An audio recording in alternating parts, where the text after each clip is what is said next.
Hey guys, welcome back to the channel. This is a story about what if Sasuke and the council wants Naruto's weapons. Before I start, please support for more amazing content, and do consider subscribing to my channel and share this video with your friends. This is written by KyuubiGoku and link in description and support writer. Let's start the video. He was the god of shinobi, also known as the professor. He had been through at least 2 or 3 out of 4 of the great shinobi wars. It could be said that he was known as the strongest shinobi ever to be created in the world. His name was Hiruzen Sarutobi, and he was the Sandaime Hokage of Konohagakure no Sato. However, if one looked past his window, then they could see 4 stone faces. He was the Sandaime, so naturally he was the 3rd face on that mountain. Yes, the mountain contained the 4 Hokage figures of Konoha, the Shodaime, Nidaime, Sandaime and Yondaime. Now, where was the Yondaime if he got to have his face on the wall? Well, the Yondaime had a very early death due to the attack of the Kyuubi no Yoko on the village on October 10th.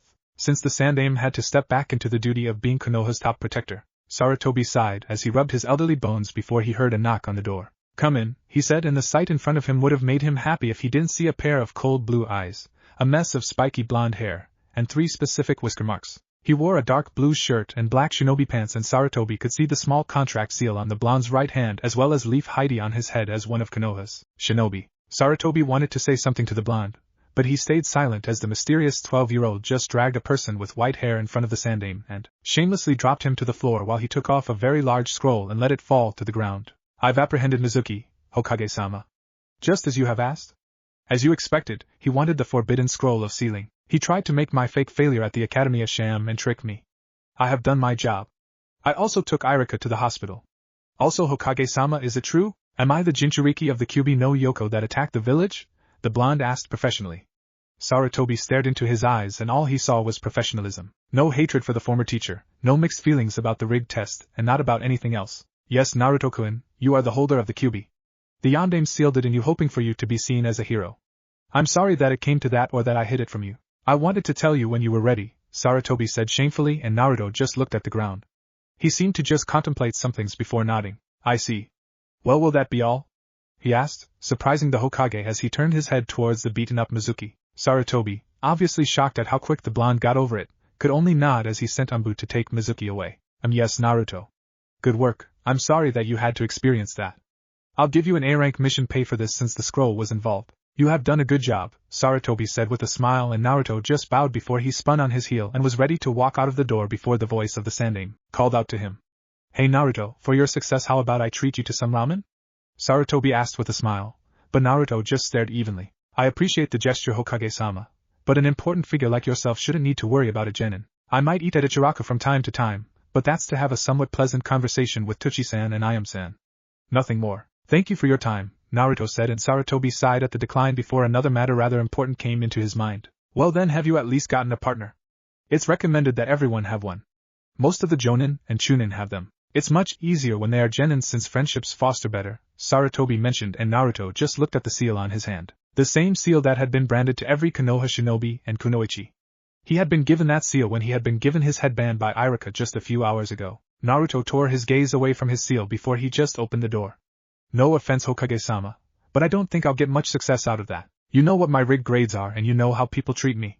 Besides, who would want to be the partner to the demon brat? I have no use of fools who can't see past their hatred or form their own opinions." "Good day to you," Naruto said as he bowed once more and softly closed the door. Hiruzen had to hold his head down at that, as he knew it was a mistake to inform the village of Naruto being the carrier of the Kyuubi. The Yondaime had sealed it into him to protect the village. He had wanted people to see him as a hero, but it seemed that Naruto got the short end of the stick. Yeah, there was the occasional mob shit that Sarutobi would have his shinobi take care of, as well as the regular throwing of things at the blonde, but for the most part people ignored him, or told their children to stay away from him for fear of the Kyuubi taking over their child's soul. This was the basis of Naruto's childhood. He doesn't even call me Gigi anymore. He just fit so perfectly into the role that it was scary. "Naruto, I have failed you. Please forgive me," Sarutobi said before he continued on with his work. With Naruto, hands in his pockets, Naruto traversed the streets of Konoha, ignoring the glares that were sent his way. He had stopped caring a long time ago about these people. It was simple. Now that he was a ninja, they couldn't touch him. If they did, then he was within his rights to exact justice. However, as a ninja of Konoha, he couldn't outright kill a person just because of a little squabble. Which is what he deemed his monthly beatings before this age. He didn't have the time to care, nor would he actually. So long as they didn't bother him, then he wouldn't waste his time with them. He would only speak if spoken to. Nothing more, nothing less. He could hear the whispers of the people talking about the Sandaime going senile and letting him live, or even breathe, but that was all they could do. Actually, Naruto had decided to drown it all out in favor of doing something that a lot of the teachers didn't want him to do, read. He liked to read, well, it was at least enjoyable for him. He could get lost in another world, the world of training. He read literature, poems, shinobi scrolls and anything else he could get his hands on. By the age of 6, he was already using the henge, kawarimi and substitution techniques to work for him as he snuck into the library to read. However, those few hours ago, curiosity had gotten to Naruto, and he had opened the scroll of sealing. He read through it and looked over a few techniques. He had seen one of the Kage Bunshin technique, but he skipped over it in favor of something having to do with elements. In the end, he had learned at least something Bunshin related. He had learned to make fire Bunshin, water Bunshin, wind Bunshin and exploding Bunshin. It seemed they had all the aspects of the Kage Bunshin, in terms of learning as well as fighting, but they were more likely to injure an opponent upon dispelling. That's what Naruto wanted, to take advantage of every possible attack that he could. He had soaked up that knowledge, but that was all he could learn in the time that he had. He had seen things on Fuinjutsu and that sparked his interest, which could say much, but right now, he was content with just reading a book about poetry to at least give him some peace from the civilian populace as he disappeared from their view. Naruto's house was actually very far from the village itself.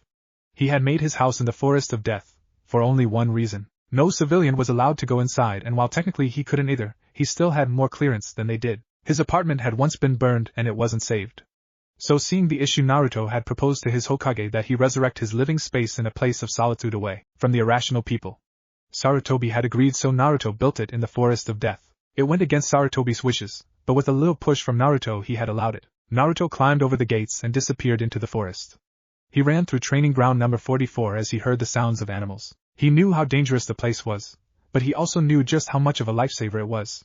To others it was the worst place to be, for him it was the best place to be. No one could waste their pathetic lives trying to take him out in there. Even Jonin were cautious of entering just to tell him that the Hokage needed something. It was as close to peace as he would get, but it wouldn't be that way tomorrow. Naruto saw his medium-sized house close to the lake, and he noticed the lights were on. Yeah, he left the lights on just before leaving as he had forgotten to turn them off. Mentally sighing, Naruto just fished for his keys in his pocket and clicked the lock. He then opened the door and walked inside. Immediately he felt 3 things at his feet and gave a rare smile as he knelt down to 3 small foxes. One with crimson fur, another with white fur, and the last one with black fur. He scratched their ears and took off his dark blue shirt and mesh armor. Sorry I'm late, Rinko, took a foo. I had some things to do. You're all hungry, aren't you? Naruto asked, and the 3 kids yipped as they ran around his legs while he chuckled. He walked into the kitchen and took out their bowls and placed them on the ground. He poured some milk for them and watched the 3 eagerly eat their food while Naruto watched. He furled his hair with his hands and managed to relax. He had found Rinko when he was 4. She was by a trash bin trying to find something to eat when he had taken her. She was really feisty and really cautious of him, but about a month she all but accepted the blonde as her friend. Tuka was another female that he had found when he was 6. He had been training his kunai when he noticed 3 large snakes going after her. He had cut them down, and he took Tuka home as well. He introduced Tuka to Rinko, and the 2 females quickly hit it off as friends. They would snuggle together in their sleep while Naruto would train. Fu was the only male of the 3 and Naruto found him when he was about 10. It had been on his way from the academy when he noticed some kids picking on Fu, claiming him to be the Kyuubi's descendant, and sought to end his life. Naruto really didn't want to get involved with that one as he knew that would just give people more of a reason to hate him. But he'd be damned if he's allow someone innocent to go through the same thing. So he shielded Fu and proceeded to punch, kick and knock the guys a new one while he picked up Fu and took him home as well. He had bandaged Fu and took care of him. Rinko and Tuka also sought to take care of Fu as well.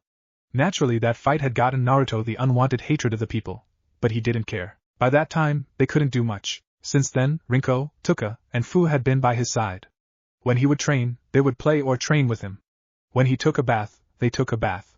When he slept, they slept. When he ate, they ate as well. They just loved to be with him. It seems that Hokage-sama really wants me to find a partner or partners. Well, I guess he has his reasons anyway, Naruto said to himself, getting Rinko, Tuka and Fu to look at him. That's right, all shinobi had partners. Something from the seals on their hands would trigger to potential partners that they would be interested in. This has been since the founding of Konohagakure as well as one of its strengths. The seals acted as a booster of sorts for partners. Once it is confirmed, then they are made more powerful, or something like that. However, they are connected forever once sealed. It works for woman to woman, man to man, or man to woman, which is the most obvious choice. The thought of the others made Naruto sort of shudder. However, as the seal and history of the seal shows, it only seemed to have one limit. Partners couldn't fall in love. Something about that was just odd, but Naruto didn't care. It seemed to be a limit that most shinobi and kunoichi ignored and just came together. The clan were the most famous in these seals, but Naruto didn't care. No one would be his partner. he knew that much. Still, he would just handle it himself. But right now, he had to sleep. He had team selections tomorrow. Rinko, Tuka and Fu finished their food and Naruto clapped his hands twice signaling that it was time for bed. The three foxes raced up the stairs while Naruto followed. He took off his clothes and laid in his bed while Fu, Rinko and Tuka wrapped around each other and slept in a warm mess of blankets Naruto made for them as they all went to sleep. Next morning, Naruto quickly placed his leaf hide on his forehead and wore a red shirt and dark pants. He had just finished his breakfast with Rinko, Fu and Tuka as he was ready to go for his team selection. But they would do well to not mess with him. He would never get beaten again. Never. Turning his head, he smiled to the three foxes. All right, Rinko, Tuka, Fu, I'm leaving. I want you all to be good while I'm gone, Naruto said, and the foxes whimpered as Fu tugged at his pants, not wanting the blonde to leave them. Naruto turned and lightly glared. You want to come with me? Naruto asked, and the foxes yipped happily as they ran around in circles of each other, telling Naruto all he needed. He was just a big softy when it came to these three. He knelt down and nodded. Rinko yipped and quickly jumped and snuggled herself into his hair. Tuka and Fu took their places in his black jacket as they poked their heads out. All were satisfied and Naruto walked out. This would be the first time that he let them out and back into Konoha. Konoha had better behave themselves. He wouldn't stand for their shit. Not when it came to these three. The blonde and his foxes hit the streets and made their way towards the academy. He was glad that it wasn't far from his house, as the academy was just a short rooftop run away from the forest of death. Naruto had decided, for their safety, not to take the streets that time so people would just ignore him and not try, in their futile attempts, to hurt him or his kids. Rinko yipped happily atop his head, and it didn't take Naruto long to drop to the academy. He opened the door and walked inside before he noticed the glares of the teachers. He ignored it all just in favor of reading a recent book he had and opened the door to his class. Well, this seems like a good place to be away from anyone, Naruto said to himself as he quickly took up residence in a vacant seat near the window and continued to read in silence while his kids got some much-wanted sleep. Naruto just snorted and read away at some poetry. Much-needed relief. That was until classmates started to file in while Naruto observed out of the corner of his eye. He could see a boy with a dog on his head, nuisance. A boy with glass, a jacket that covered most of his face, weird. A meek girl with a jacket and pupilless eyes, kind. After her was a brunette with a very dark look in his eyes, emo. Then two other fellow genin came in, one with a pineapple-shaped hairstyle and the other with a wide girth, lazy and hefty. Naruto stopped staring at them. They were people he knew. Kiba Inuzuka, Shino Aburame, Hinata Hyuga, Sasuke Uchiha, Shikamaru Nara, and Choji Akimichi. All from famous families or clans. Only Sasuke Uchiha was the last of his clan, which Naruto knew why, but didn't go into. If anything, Sasuke would say himself. He could see Kiba trying to talk to Hinata about how cool he and Akamaru were, but Hinata just ignored him in favor of trying to look around the room until her eyes settled on Naruto's form. The blonde shook his head and sighed. This same shit again. Great, as if I don't get that enough, Naruto thought, but he focused solely on reading as classmates filed in. Seeing that he was ignored, Kiba growled and followed Hinata's vision before they rested on a mop of blonde hair. Kiba widened his eyes and walked over to Naruto before his hand slammed in the table in front of him. What do you think you're doing here, Dobe? This is only for people who pass this class, Kiba said, but Naruto ignored him. However, his outburst had woken Rinko, Tuka and Fu as they glared at the dog man in front of them. Naruto just lowered his book while he felt others staring at him. He lowered the book just enough to allow Kiba to see his leaf hide before he pulled it back up. Conversations with boasters went nowhere. I'm not blind, idiot. I'm asking why you're here. Also, stop fake reading. We all know you're too dumb to even know how to hold a book, Kiba said as he threw Naruto's book to the floor near the chalkboard. It was then that Naruto just narrowed his eyes while Rinko growled at Kiba. Akamaru Pop growled at Rinko, but Naruto felt Tuka leave his jacket as she ran down the stairs. The kids eyed the foxes surrounding Naruto, and Tuka picked up the book into her mouth and carried it back to Naruto, who took it and rubbed Tuka's head. Good girl, Tuka. Someone just earned a treat later, Naruto said, and Tuka yipped happily before she withdrew back into Naruto's jacket. Also, Inuzuka-san, I would ask that you not touch my stuff. If you request something of me to know, then I ask that you ask politely. I will tell you what you want or not depending on its importance. Now then, I have graduated as Irika saw fit to let me pass.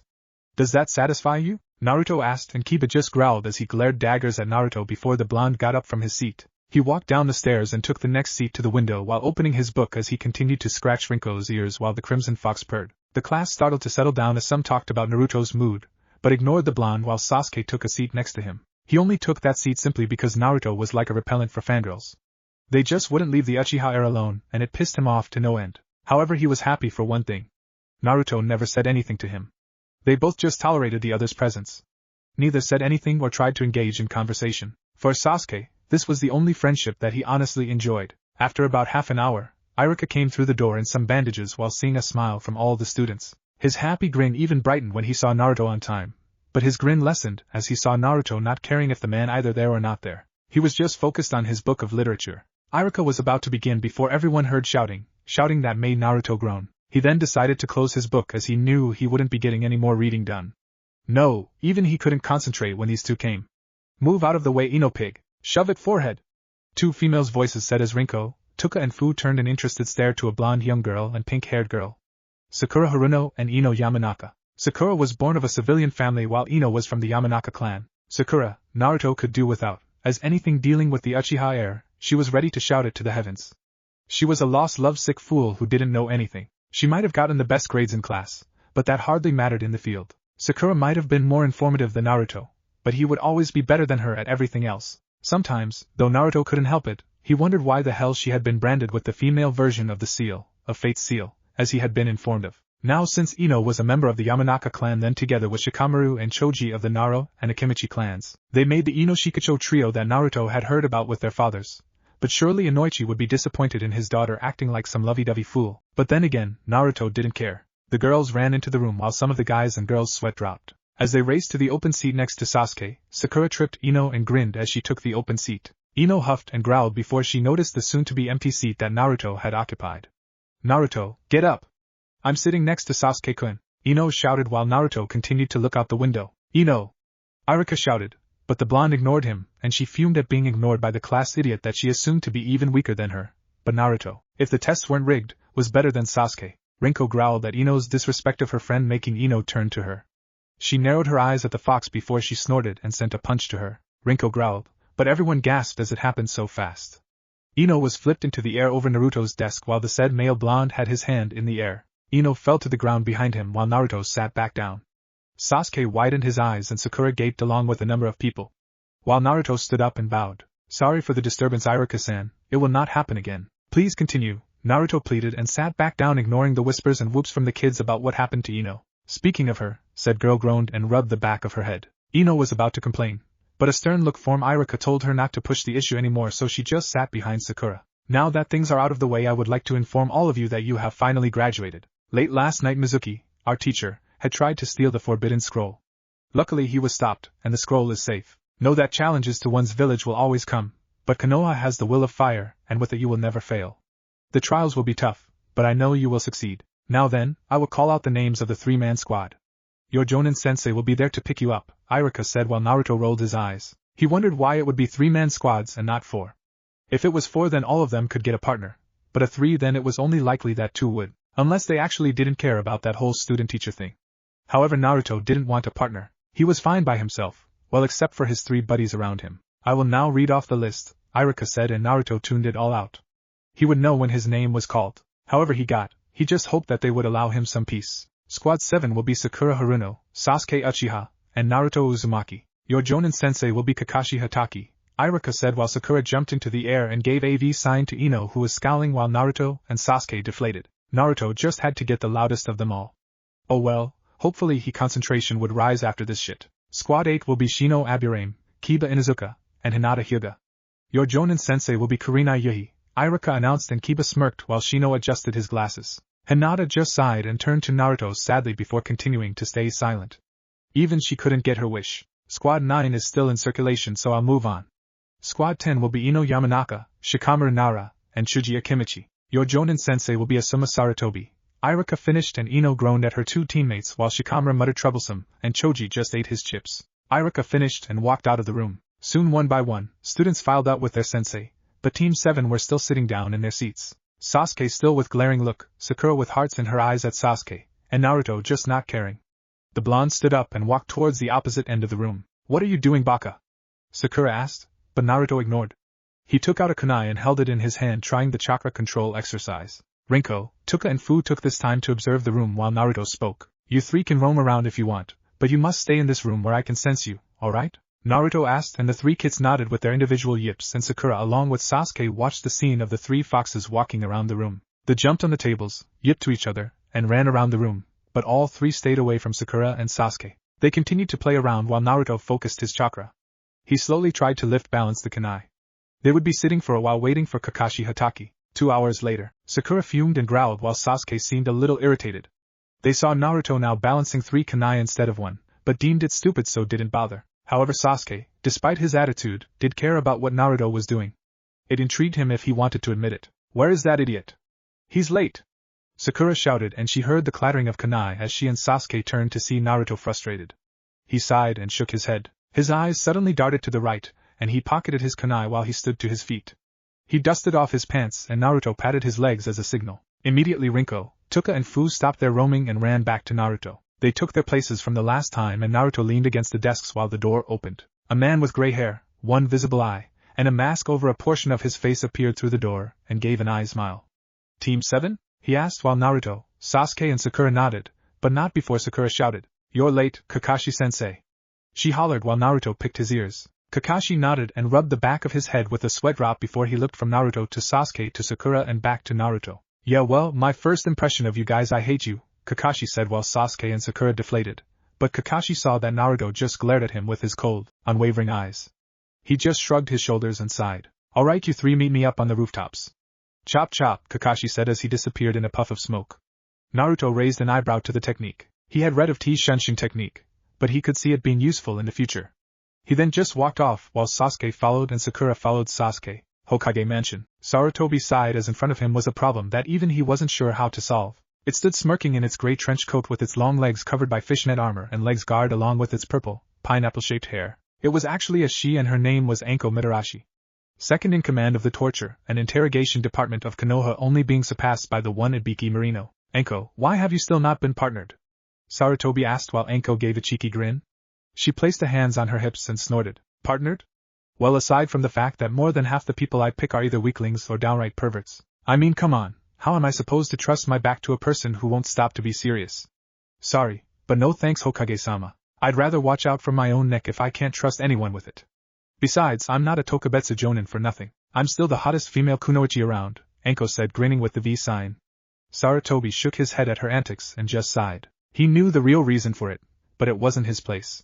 He couldn't really force her to have a partner. That's why it was to be forced only recommended that people be given a partner. The seal on each individual's head was created from a little after the Rikudo Sennin to foster friendship as well as strength. No one knows where it came from, but it's very useful. All 5 of the nations of a different type of seal, but in a strange case, all are compatible with each other, allowing shinobi from different nations to bond together. Yes, I'm sure that you are Anko, but I worry about all of my shinobi. You know that I was partnered with Biwako until her death. I still live with that grief every day. But I know that you don't have to, Sarutobi said as he thought back to his former student, while he saw Anko's smile slip. Understood, Hokage-sama. I don't need you to worry about me, Anko said, and Sarutobi dismissed her while she shined out of the room, leaving Sarutobi to wonder about the purple-haired kunoichi. She's just like Naruto-kun in a sense. I guess that's what betrayal feels like. I would know so, Sarutobi thought to himself before he shrugged and got back to his work. With Team 7, Naruto, Sasuke and Sakura had finally made it to the rooftops and looked on around the area before they saw Kakashi leaning on the fence, and Naruto noticed an orange book in his supposed sensei's hand. He seemed to be blushing and giggling, which made the blonde tilt his head to the side. He really did like books, and giggling meant that a book was good, right? Naruto read the words at the front of the page and blinked. Aika Aika?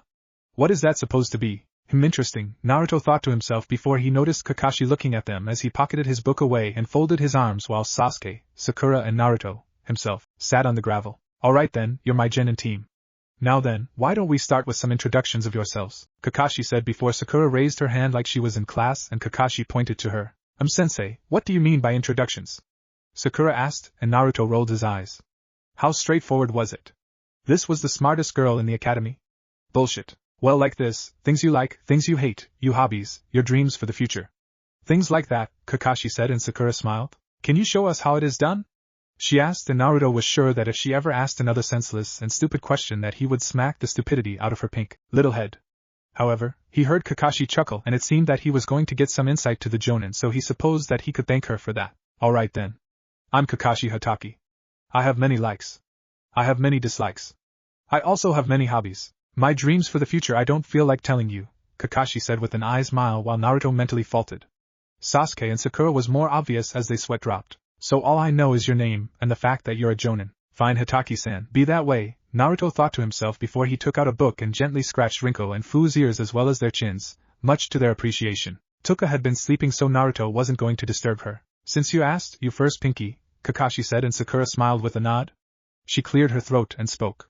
Alright, I'm Sakura Haruno. I looks at Sasuke. My hobbies, looks at Sasuke and blushes. And my dreams for the future are, looks at the seal on her hand, then at Sasuke and blushes madly. I hate Naruto and Ino Pig. Sakura shouted as she found no shame in it. For Naruto himself, he tuned her out while Sasuke rolled his eyes. Kakashi sighed and nodded. You next, emo boy, Kakashi said, and Sasuke's glare deepened while he kept his cold look. I'm Sasuke Uchiha. I don't like many things and I'm not interested in being a weak person's partner. I dislike many things. I have no hobbies. My ambition is to restore my clan to its honor and to destroy a certain someone. One that I will make a reality, Sasuke said, glaring fatefully while Sakura inched away. Naruto paid attention to that one and sighed. No doubt the younger brother was thinking getting revenge on him for the massacre of his clan. Naruto didn't say anything. Alright, you next, Whiskers. Naruto kept his face buried in his book as he continued to read and massage his kits and their ears or chins as they purred in his lap. He pretended to be engrossed in his book that was reading and his kits with their massage to listen to the jonin. Hey Whiskers, you gonna tell us about yourself? Kakashi asked with an eye smile. Sakura fumed at Naruto's disrespect of their jonin sensei while Sasuke didn't really care. Honestly, he would have liked to remain silent too. But he really wanted to just crush Sakura's little dreams, so he didn't really care either way either. Naruto flipped the next page of his book while Sakura exploded. Naruto baka, answer Kakashi-sensei right now. You're going to get us in trouble, Sakura hollered, getting Rinko and Fu to growl at her, but the massage calmed them down. Naruto dropped his book and glanced towards Sakura's direction, feigning ignorance. Sorry Haruno-san, did you say something? Naruto asked, and Sakura balled her fists, while Sasuke snickered. Kakashi nearly faltered before he coughed, getting Naruto's attention with a cough. The blonde sighed and pocketed his book. Very well, since all of you are so interested. I strongly like my kits Rinko, Fu and Tuka. I like reading and training. My dislikes are fools who waste their time, and idiots who dare to call themselves ninja when I've never seen them so much as pick up a kunai outside of academy, Naruto said, glaring harshly at Sakura while Sasuke did the same and nodded. Kakashi sighed while Naruto continued. I dislike those who don't know the kunai from the scroll its place in, but I write that off as mere ignorance. Also, that's another thing I dislike, people's ignorance. My hobbies are training myself to protect myself and my kits, as well as walking my kits when I have the time. I have dreams. Dreams are pointless. Anyone can dream, but the people who strive will achieve it. Like Sasuke-san, I have a grand ambition, but I refuse to tell you what it is, Naruto said, feeling that he had said his part, while Sakura gulped. Sasuke gave a small smirk. It seemed that he would like being on the team after all if he had someone like Naruto with them. It would make this a lot more bearable. Alright, I have a fangirl, an avenger and a mysterious blonde. Great pairing, Kakashi thought to himself before he smiled. Alright, good job. Now then, we can begin the true test for you to become shinobi, Kakashi said while Sakura raised her hand. But we did the academy, sensei. Aren't we already shinobi? Sakura asked before she yelped as a pebble slammed into her head. She turned to see Sasuke frowning, but if she would have looked closely then she would have seen the grin on his face as his eyes slightly turned to Naruto's form while Naruto buried his face in his book. Like he said, he would beat that stupidity out of her. Any idiot can go to the academy, learn about chakra and fling around some kunai or shuriken. Stupid girl. Seriously, sometimes he wondered why he had been training as long as he had with those scrolls that he collected if someone like her thought she could just waltz in and be a ninja. No way, no you're not. That was just a way to figure out those who would most likely become shinobi. It's us, jonin, who determine if you're right for the job. This test is a 60% failure rate, just to let you know. Come to training ground 7 for your training. Oh, also, don't eat your breakfast, you'll puke, Kakashi said while Sakura paled. Sasuke narrowed his eyes and Naruto rolled his. Of course Sakura would fall for that shit. Psychology always worked on the weak-minded. Such a waste of time. Kakashi soon vanished in a shunshin, leaving the three together, or so he had assumed. Sakura got to her feet and smiled. Hey Sasuke, wanna? No, leave me alone, Sasuke said as he jumped off the railing and disappeared into the streets. Sakura deflated before she turned to see Naruto picking up Rinko and Fu as they took their spots. He just glared at Sakura before he dashed off the buildings to go to his favorite place, the bookstore. Both had left Sakura on the roof where she sighed. Why can't I do that? She asked before she took the long way around to leave the rooftops. With Naruto and his kits, Naruto hinged into a 20-year-old male civilian and walked into the bookstore. Today was their monthly supply of new books. Naturally, Naruto always went to the grown section for literature, poetry, or that sort of thing. No way would he be some dumb idiot that couldn't read like quite a few people wanted him to be. He looked left and right before he spotted the object of his desire for the moment. Naruto saw at least 10 volumes for Ika Ika and raised an eyebrow. It must really be good if it's got so any. I think I'll just take them all, Naruto thought to himself as he took a bag, piled the books into it and walked to the counter. He placed them down in front of the female, and when she took the book she widened her eyes and blushed while she looked at the 20 years old henge Naruto, who tilted his head to the side. She rang up the price and quickly handed the bag to Naruto while she tried to calm down her blush, to which Naruto just took the bag and walked off from the store. But he also bought some other literature and poetry just to read, since he had almost finished with his current book. Once he was far away, Naruto unhinged and dropped the bag to the ground. He took the first volume of the orange book and quickly began to walk back to his house. On his way back, Naruto's eyebrow twitched while his hands gripped the outer reaches of the book. So that's what it is. Well, I won't knock it. It's just era literature. Still literature, and it's not like I don't know about sex, seeing as how quite a bit of my literature has it. I guess I'll read this. Naruto though, as he continued to walk before he bumped someone. The two fell back and Naruto glanced towards the person who was obviously female. Sorry about that. Are you okay? He asked, sticking his hand out, and to his surprise, he saw a very beautiful woman in his opinion, and watched as she grabbed his hand. He had more expected her to shout profanities at him. Yeah, I'm fine. My bad, Gaki. That orange book. What you reading? She asked as she looked over Naruto's shoulder. The blonde, not used to this contact, just sighed and gave the book to her. The woman read through it, and she got a large grin on her face before she glared at Naruto. Aren't you a little too young for this? He asked while Naruto rolled his eyes. He swiftly took the book back into his possession, but he knew it was only because the woman allowed him to. She could have dodged that if she wanted, which told Naruto that she was very good. I don't think it matters to you what I read, Databeo. But if you must know, then if you are content with teaching children 5 and older about killing, then you shouldn't keep them away from the joys. It's ignorance, and I loathe ignorance, miss, Naruto trailed while the woman smiled. The sexy Anko Mitarashi at your service. Also, I agree with you, Gaki. Old enough to kill, old enough to screw. You're Naruto Uzumaki, right? Anko asked, and Naruto nodded his head, sort of intrigued that this woman was different from about the whole of Konoha. Well, when you're finished, then tell me how you like it. We should act out a page, she said, and Naruto at least had the decency to blush while he snorted. I don't mind, but you might be seen as a pedo for that. Not that I really care. In this society, morals amount to shit, Naruto countered, and Anko could thoroughly agree with that. She then looked to all of the other novels that Naruto had bought and grinned. Gonna whack off? She asked, and Naruto shook his head, not really embarrassed by her replacements for the word masturbation. It was normal. No, Naruto said as he stepped to the side. Anko grinned before she shouted. So where are you going? Mind if I come with? Anko asked, and Naruto rolled his eyes. He then grinned for some reason and shrugged. So long as you don't mind going to the forest of death, he said, and Anko stared at him blankly. She then smirked and sped to him, while she wrapped an arm around his neck. I knew I was going to like you, Gaki. So you live in the forest of death, huh? Well, that's my favorite place, Anko said while Naruto rolled his eyes again. He had just met an interesting individual. Not that I don't enjoy the female contact, but I think you might want to lessen your hold. You might be suffocating my kits, Naruto said, and Anko backed away before she finally noticed Rinko glaring at her from atop Naruto's head while Tuka and Fu popped out and yipped. Anko smiled at the pet foxes Naruto had and nodded. Right, sorry about that. Anyway, what are we waiting for? Let's go! Anko shouted, drawing attention while Naruto shook his head. Both made their way to training ground number 44 while Anko looked off Naruto's shoulder at the book he was reading while snickering at certain points of the story. From behind his crystal ball, Sarutobi smirked and cancelled the gesture to stop his spying and leaned back into his chair. Well, things have certainly gotten interesting. I would like to see how this will turn out, he said before he went back to his number 1 enemy, paperwork. Ugh, Forest of Death, with Naruto. Naruto came up to his house with a very interested Anko right behind him. Much to the blonde's interest, the new woman that he had had his collision with was coming home with him. He certainly had no qualms over such a thing, as he never cared. Almost anyone would be allowed to come to his house if they had asked. But with most of Konoha being all the more ignorant, then that number never amounted to much at all. Honestly, the only people that Naruto could assume would come over would be the Sandaime, or the people that he summoned. Nobody else would bother with the demon brat. Speaking of that, since learning of his Jinchuriki status, Naruto had found that he still felt no hatred towards the Kyuubi. He very well couldn't say that he liked this arrangement, but he dealt with it. He could do either two things: he could shout, complain, and holler about how unfair it was for him to be subjected to a fate, or he could accept it, not bitch about it, and be happy that he actually had more devastating chakra than a good percentage of Konoha's jounin. He just felt neutral towards the fox. Sorry if it's messy. I wasn't expecting company.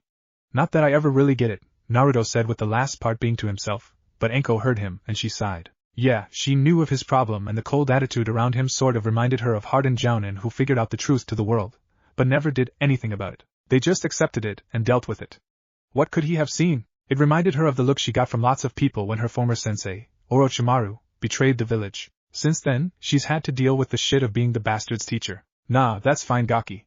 Truthfully, my house isn't much better, Anko chimed in while Naruto snorted. He opened the door and walked through while Anko came through. Immediately she noticed that the inside of the house was very nice and clean. The living room couch, table, and other furniture was neatly placed along with a bookshelf, television, and little toys on the floor. Anko wondered what the toys were for, and she got her answer as she saw Rinko, Tuka and Fu climb out of Naruto's jacket and drop to the ground. They each yipped to each other and ran to their little toys on the ground. Oh, so that's for his pets. Well, not bad, Anko thought to herself. Make yourself comfortable, I guess, Naruto said as he walked up the stairs. Anko nodded, though she was sure he didn't see it as she sat on the couch. She took in the room and she noticed that the living room was connected to the kitchen where the refrigerator, stove, and other appliances were. If she was truthful, then she would have expected this house to be very dirty. It really changed her perspective. Where did he get the money for this house? As far as I know, if people hate him this much, then how did he afford it? He couldn't have built it himself. Maybe I should ask him, Anko thought to herself before she noticed Tuka looking at her. She looked back at the white-haired fox and smiled. Tuka just looked before she gave a happy yip and ran off. Anko snickered at the action. While she waited for her blonde host to come down, Anko noticed a single scroll on the table of the living room. It had a small kanji on it, but she wasn't sure for what. It had the kanji for pay on it. Tilting her head to the side, Anko reached out for the scroll and unfurled it. Immediately she saw a large chunk of steel hit the table. What the hell? Anko said to herself. She picked up a piece and gazed at the metal before she heard a voice. Touching people's things without permission isn't nice, Anko-san. Anko jumped and turned to see Naruto in a sleeveless t-shirt and blue shorts. Oh, my bad, Naruto. Didn't mean to.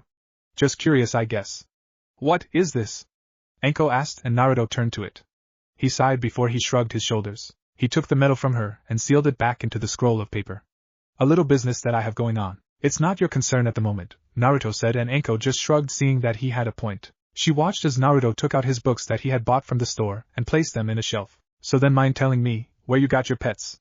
Anko asked, trying to strike up a conversation while Naruto turned to her. Then he looked at his kits. They were still playing like normal, and he snorted. I just picked them up. It's no big deal. However, they are mine. Like me, they no struggle. Still, I will never allow anyone to bring harm to them. You could say, they are outcasts like me, Naruto said, and Anko seemed sort of surprised before she saw Naruto enter the kitchen. He took out a teapot and placed it over the stove while he waited. Yogaki, that thing you said earlier? That you don't tolerate people's ignorance. What was that? Anko asked, and Naruto continued to watch the teapot as steam came from the top. Ignorance, being uninformed of the world around you or not trying to be informed of it. Not coming to one's own general facts. I find that bullshit. As I said, I don't tolerate ignorance. You could say that I don't tolerate the people who spread their ignorance to others. In this world, ignorance gets you killed. I refuse to be ignorant. It's been that way since my birthday 7 years ago. The day that I lost my ignorance of the world, Naruto said, his voice getting colder and colder while Anko seemed uncomfortable, which was saying something since she worked for Konoha's TI department. Being there, then the word uncomfortable is the norm for you. But this just wasn't the case. Well, what about people who are informed? People who do stupid shit even if they are informed. Or even if they apologize? Anko added, and Naruto took the time to think that over, which, for Anko, wasn't very long. Then you aren't ignorant. They are just fools. I despise fools more than people's ignorance. Fools, people who know, but still go for the same shit. I could never tolerate it. Why do you think I read? It's so I'm informed. I don't know everything, but I'll be damned if I go into battle for this village knowing nothing. I'd rather know something than nothing at all, Naruto continued, and Anko just nodded while the pot whistled. Naruto took the pot off the stove and poured the hot water into a cup while adding spices to it, making tea. He came out and handed one to Anko, who graciously took it. You have a very messed up way of thinking, Gaki, Anko said, taking a sip from her cup while Naruto looked at his own. He then turned his head to the seal on his hand and snorted. Maybe it is, but it's kept me alive and going this far. It's also why I doubt anyone would be my partner other than my predicament, Naruto said while Anko noticed him looking at the seal. If it makes you feel any better, then I don't have a partner either. Why would I need a partner? Don't they know who I am? I'm the great and sexy Anko Mitarashi, isn't that right? Anko asked, and Naruto rolled his eyes. Whatever you say, Anko-san. So how long are you staying? I have work to do, Naruto said, and Anko grinned. Oh, I'm sorry, never mind, I'll go. I just had heard that you were on Kakashi's team. Yep, I know everything from Naichan. Just thought you'd like to know something about him, Anko said, snickering as she saw Naruto's eyebrow twitch. And why would you help me? What's in it for you? Naruto asked, and Anko would have been insulted for that insinuation if it wasn't for her really did wanting to know something. Well, tell me what that medal is for. I'll leave it at that, Anko said with her grin while Naruto sighed. He had to admit that even he didn't know much of Konoha's jounin. The few he knew were the ones that had appeared to the class. If tomorrow was going to be any indication, then he wouldn't mind the help. It was foolish to not ask someone for help. Very well, I agree to your terms, Naruto said, and Anko nodded. Great, now then. Kakashi, he's one of Konoha's top jounin along with yours truly. He doesn't have a partner, why no one knows, but it's said that he's still strong regardless. I can't tell you everything, but I will say this. You'll need teamwork to beat him. No wait, you'll need teamwork to try and survive. He's got a main right-ton affinity, but he's adverse in Katon, Suiton, and Doton affinities. There, how is that? Anko asked pleasantly while she saw Naruto thinking. I'm guessing that's not everything. Something about him adds more, but I can't tell. Still that it's helpful and it's rude not to return the favor. Naruto nodded to himself and turned to Anko. Right, thank you for that Anko-san, Naruto said before he noticed the gleam in Anko's eyes. He narrowed his eyes and groaned. Very well. It's fair. What you saw in the scroll was in fact steel. I ask that you not tell anyone this as it won't do me any justice. I'd rather not tell you much, but I can tell you. That steel is the reason that I have this house. It's also why I'm able to purchase my books. Call it business, Naruto finished and Anko groaned. She wanted to pout at this not being fair in exchange of information, and she was about to bring Naruto up on it before the blonde held up his hand. That is all I'm offering. Any more and I put myself in danger. Sorry, but you're still a mystery to me, Anko-san. Thank you for the information, Naruto said with a bow while Anko sighed. So that was as far as she could get, huh? Oh well, alright then, but be warned, Gaki. I'm going to uncover your secrets. Got it? Anko asked, and Naruto's response was a scoff before he watched her get up and leave via the door. Thanks for the tea. We gotta do this again, she said with a wink before she closed the door. No, we don't, Naruto said to himself before he leaned back onto his couch and closed his eyes. He really didn't feel like working right now, but he had to. He also had to plan. Now that he knew this, then he could be ready. Council room, Hokage-sama. How could you put my precious daughter with that monster? A woman with blonde hair shouted as she slammed the table in front of her. Konoha's council was made up of two factions for the Hokage. The Civilian Council and the Shinobi Council. The Civilian Council dealt with all matters concerning the marketing, shops, trades, and commerce of Konoha, while the Shinobi Council took action to advise the Hokage over military affairs like treaties, wars, new-coming shinobi, things like that. However, they could only advise and help the Hokage, not make decisions for him. That's why the Shinobi Council was a meeting of all the clan heads of Konoha's clans. The Aburame, Yamanaka, Nara, Inazuka, Akimichi, and Hyuga headed by Shibi, Inoichi, Shikaku, Tsum, Chuza, and Hayashi. All from their respective clans. There was one vacant seat for Uchiha, as that had to deal with the Uchiha massacre and Itachi Uchiha, the man who slaughtered the Uchiha clan in one single night. Now the current topic was always a hot one. The discussion of Naruto graduating and being placed on a team. Mabuki-san, I ask that you keep your tone in check. He is no monster, and I'll have you know that my law is still in place. Understood? The aged Hokage asked while Mabuki Haruno shrunk underneath his gaze. Right next to Sarutobi were his former teammates Hamura and Koharu. Next to Koharu was another of Sarutobi's old teammates, the warhawk Danzo Shimura. Still, Hokage-sama, how could you allow that boy to pass graduation? He stole the forbidden scroll. A civilian shouted while Sarutobi just looked on tiredly. No, Naruto-kun returned the scroll after apprehending Mizuki. You should all be aware of that. I believe that the exceptions of Naruto-kun's talent have earned him as such. Hiruzen spoke while some of the council gawked. Talent? Hokage-sama, if I may be so bold. Naruto-san was the dead last in the academy. The fact that he passed was sheer luck if I had to guess, Inoichi said while some of the council members looked at him. I much concur with Inoichi-san. Not just to pass him, but to place him with Sasuke Uchiha. No doubt he won't be as strong if that boy is there, Hamura spoke. Sarutobi groaned to himself as he wanted anyone to intervene. That is not truth, Hamura-san, came an unexpected hearing from Danzo. His old, but commanding voice brought everyone's, especially Sarutobi's, attention to him. Oh, and why would you defend the boy, Shimura-san? Kohara asked, rather intrigued at this. Danzo just snorted while his cane could be heard hitting the floor. You fail to realize that I know more about potential than all of you. If you must remember, then experience is everything. If I had to say, if not for some misguided circumstances, then the boy surpasses, if not equals, the Uchiha. It's something you should look out for, Danzo said while some civilians murmured obscenities about such a thing not being possible. Tsum, Chuza, and Shibi could agree with that. They knew about Naruto and cared not for what he held. Those like Shikaku and Inoichi were neutral. Hayashi was the only person who seemed to despise the boy. No one knew why though. Well, it's not like anyone is going to become that boy's partner. I think the person who does so is going to be driven insane from his power. It wouldn't do anyone justice, would it? A civilian asked while some of the shinobi side narrowed their eyes. They all had their partner seals active and they understood the purpose to partners. It was what actually made Konoha this strong. Seriously, these greedy civilians knew absolutely nothing at all. Well, you'll just have to wait and see. It's usually the last ones who get the best and amazing partners, Tsum said with a smirk across her face, getting the civilians to swallow the lump in their throats.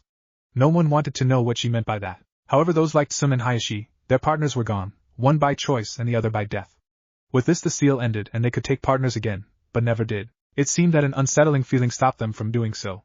Neither could figure it out, in any case. I feel this could be good for not just Naruto-kun, but also Sasuke-kun as well.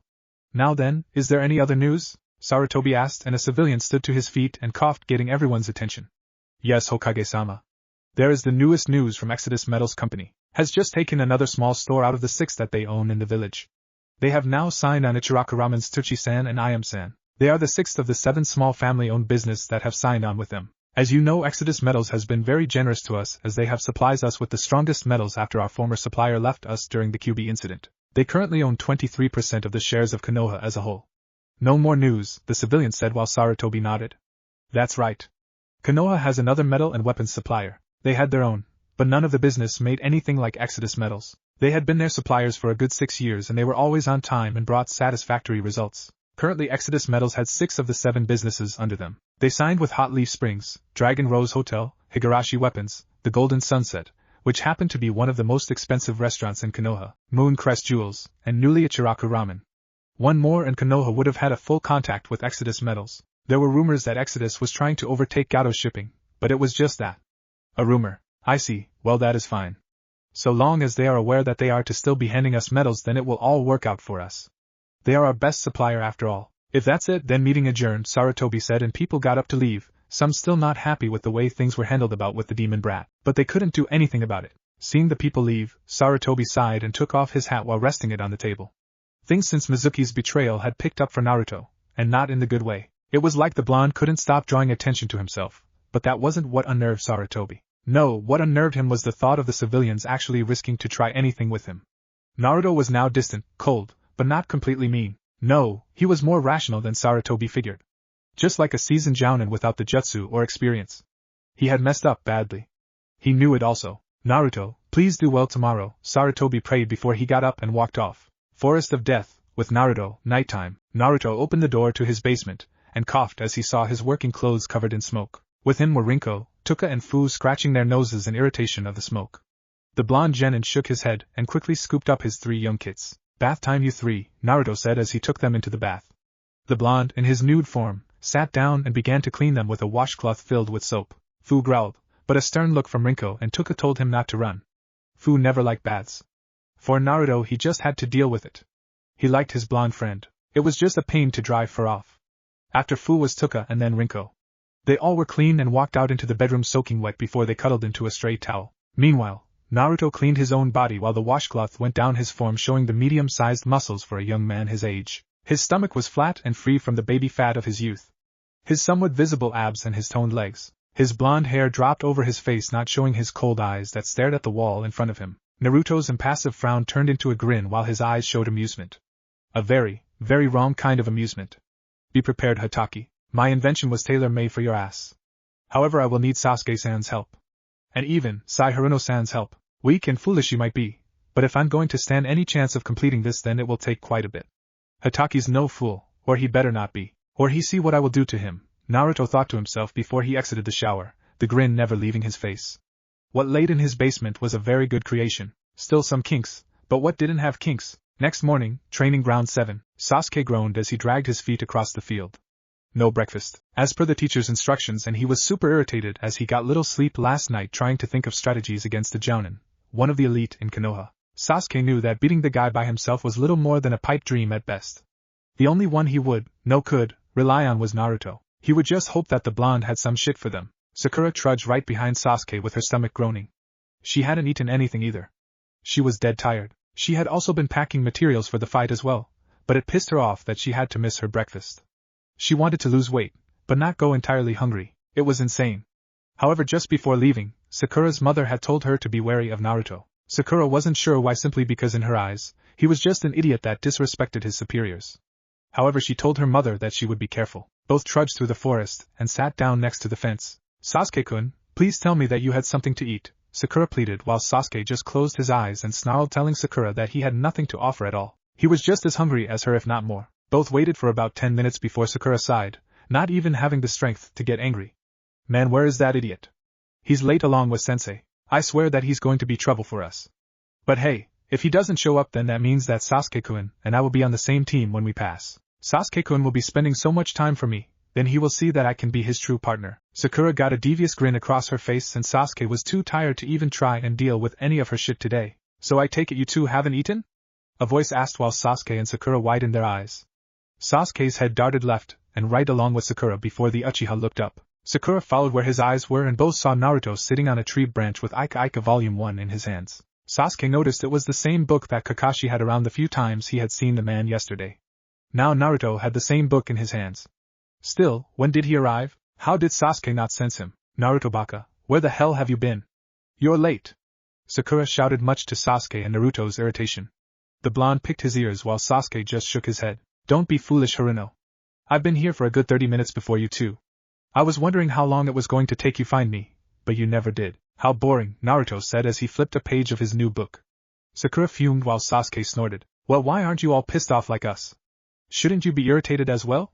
Sakura asked and Sasuke wanted to know as well while Naruto held his book down. Well, unlike you two, I actually ate, Naruto said and Sakura widened her eyes while Sasuke raised an eyebrow.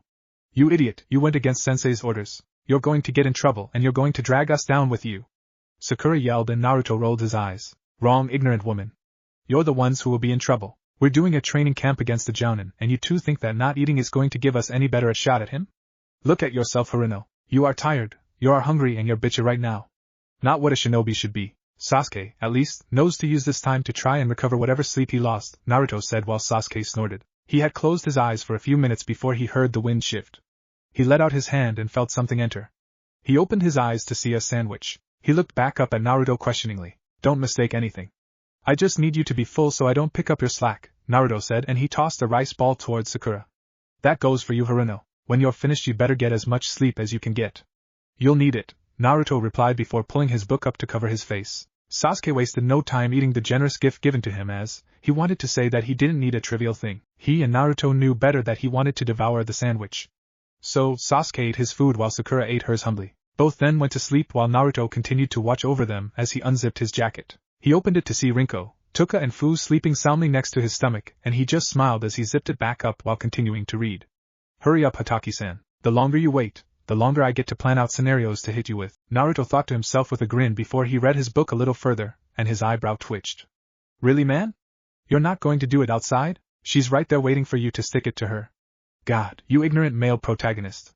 So foolish, Naruto thought again as he continued to read. 2 hours later, the sun was shown in the sky while Sasuke and Sakura continued to sleep, both blissfully. Naruto had stayed awake merely because he was used to getting up this early. Yeah, his past training had seen to that, but that was for another time. Right now, well, he could finally cut loose a little. He heard the trudging of feet and he noticed Kakashi arrive. He was humming to himself as he came to the field. Kakashi saw 2 of his students sleeping and gave an eye smile. Yo, it's time to wake up my little genin, Kakashi said, getting a twitch from Sasuke and Sakura. The Uchiha opened his eyes feeling a little more rested at Naruto's advice, and so did Sakura before she took notice of Kakashi. You're late, she hollered, getting a groan from Sasuke while Kakashi gave an eye smile. Yeah, sorry about that. You see, I was helping an old lady with her shopping when all of a sudden a black cat crossed my path. I feared for myself and the woman, so we had to walk all around Konoha safely to her house, Kakashi said while Sakura and Sasuke's sweat dropped. Naruto just rolled his eyes. It would be foolish to reply. Well then, let's go inside and we'll get started, Kakashi said, and they followed him. Team 7 placed their things next to a large memorial stone which wasn't far from 3 log posts. Next to the bag were bentos for each of them. Naruto, Sasuke and Sakura stood next to each other while Tuka, Rinko and Fu watched the scene from the shade of the trees. They yipped to each other before paying attention. Alright, the only purpose here is this, Kakashi said as he pulled out 2 bells. He smiled while they each seemed confused to his actions. He strapped them to his waist and explained. It will be simple. You just have to take these bells from me. If each of you gets a bell, then you pass. Plain and simple. But the one who loses will be tied to the post while the winners eat their lunch. You have until noon, Kakashi said, making Sakura and Sasuke breath sighs of relief that they had eaten. What, sensei, there are 3 of us. Why are there only 2 bells? Sakura asked while Naruto and Sasuke narrowed their eyes. Both glanced to each other and nodded before paying attention. Very perceptive, Sakura. That is right, there are only 2 bells. That means that one of you will be sent back to the academy, Kakashi said with the straightest smile before it turned deadly. Come at me with the intent to kill or you won't get these bells, Kakashi said, getting nods from Naruto and Sasuke. Sakura just seemed unsure, but also nodded because they did. Seeing all of this, Kakashi nodded and started to count down. 3, 2, 1, start. Kakashi shouted as Sasuke and Sakura jumped away from sight. They disappeared into the trees and the bushes while Kakashi snorted. Well, at least they can hide, Kakashi thought before he turned to see Naruto looking at him. You know, you're supposed to hide, right? Kakashi asked. Naruto said nothing to the jounin as the two continued to look at each other. Sakura tried to resist the urge to slam her hands into her large forehead for Naruto's antics. He doesn't even know how to hide. What a loser, Sakura thought to herself while Sasuke just narrowed his eyes. The dobe really wasn't a dobe. He knew this, but he'd be damned if he didn't say that he wasn't confused. Naruto and Kakashi continued to stare at each other before Kakashi shrugged and took out his orange book. He narrowed his eye when he noticed Naruto's hands reach into his pockets. The blonde pulled out the same orange book and opened it up to where he had bookmarked. Kakashi's eyebrow twitched while Naruto just let his eyes go through the words. Aren't you a little young to be reading that, Naruto? Kakashi asked with an eye smile. Naruto didn't seem to care about what Kakashi thought, but he did respond. It is none of your concern, Hatake, Naruto replied, and Kakashi faltered at the blunt answer. By the way, did you get to the middle yet? The part where Tsuhade and Deranger come together and Naruto stopped as Kakashi shouted. Hey, no spoilers! Those are the worst. Besides, you're a little behind. I'm on volume 3 right now, Kakashi said, and Naruto snorted. I'd expect as much. Oh well. So are we fighting or what? Naruto asked while Kakashi shrugged. You're the ones wasting time, Kakashi said, and Naruto nodded. So I'd suppose, Naruto said before he abruptly threw a kunai at Kakashi. The Jonin expected it, and grabbed it easily before he saw Naruto's smirk. He looked over and noticed the burning paper before he widened his eyes. Kakashi threw the kunai away as it exploded near him. Kakashi backed away and quickly pocketed his book, taken off guard by the sudden action. He turned and saw Naruto was gone. The Jounin narrowed his eyes and quickly lowered his body to dodge a kick to the head. He sent a kick towards Naruto's chest, but the blonde swerved his body and grabbed Kakashi's leg. Kakashi narrowed his eyes while Naruto held up a hand sign. Sayonara, Hatake-san. Kai! Naruto shouted as he exploded in fire.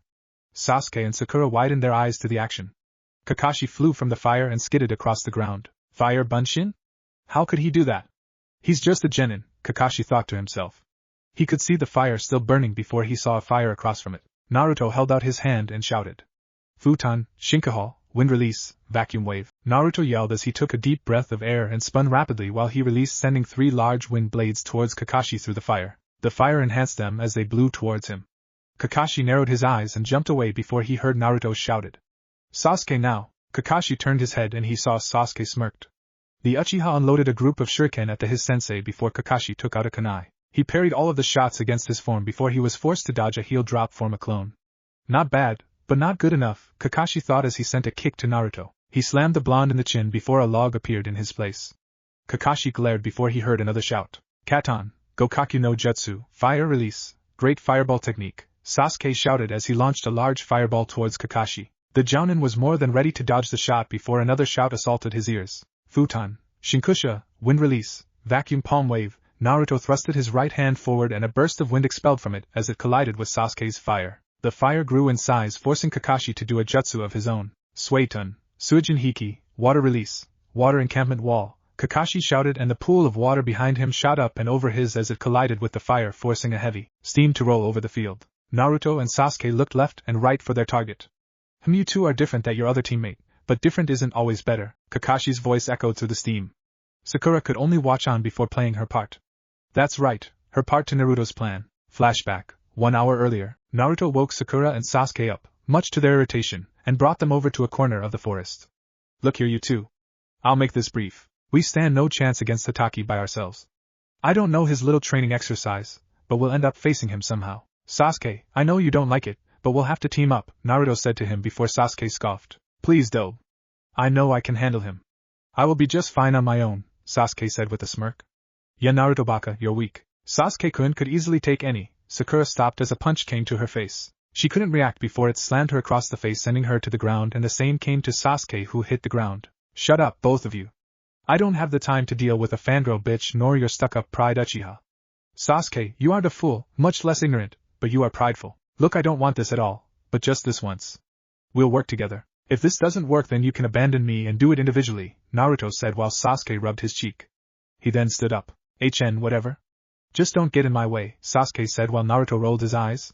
That's my line, ass, Naruto said before he saw Sakura get up and rub her cheek. She'd never been hit that hard before, not even by the academy instructors had hit her that hard.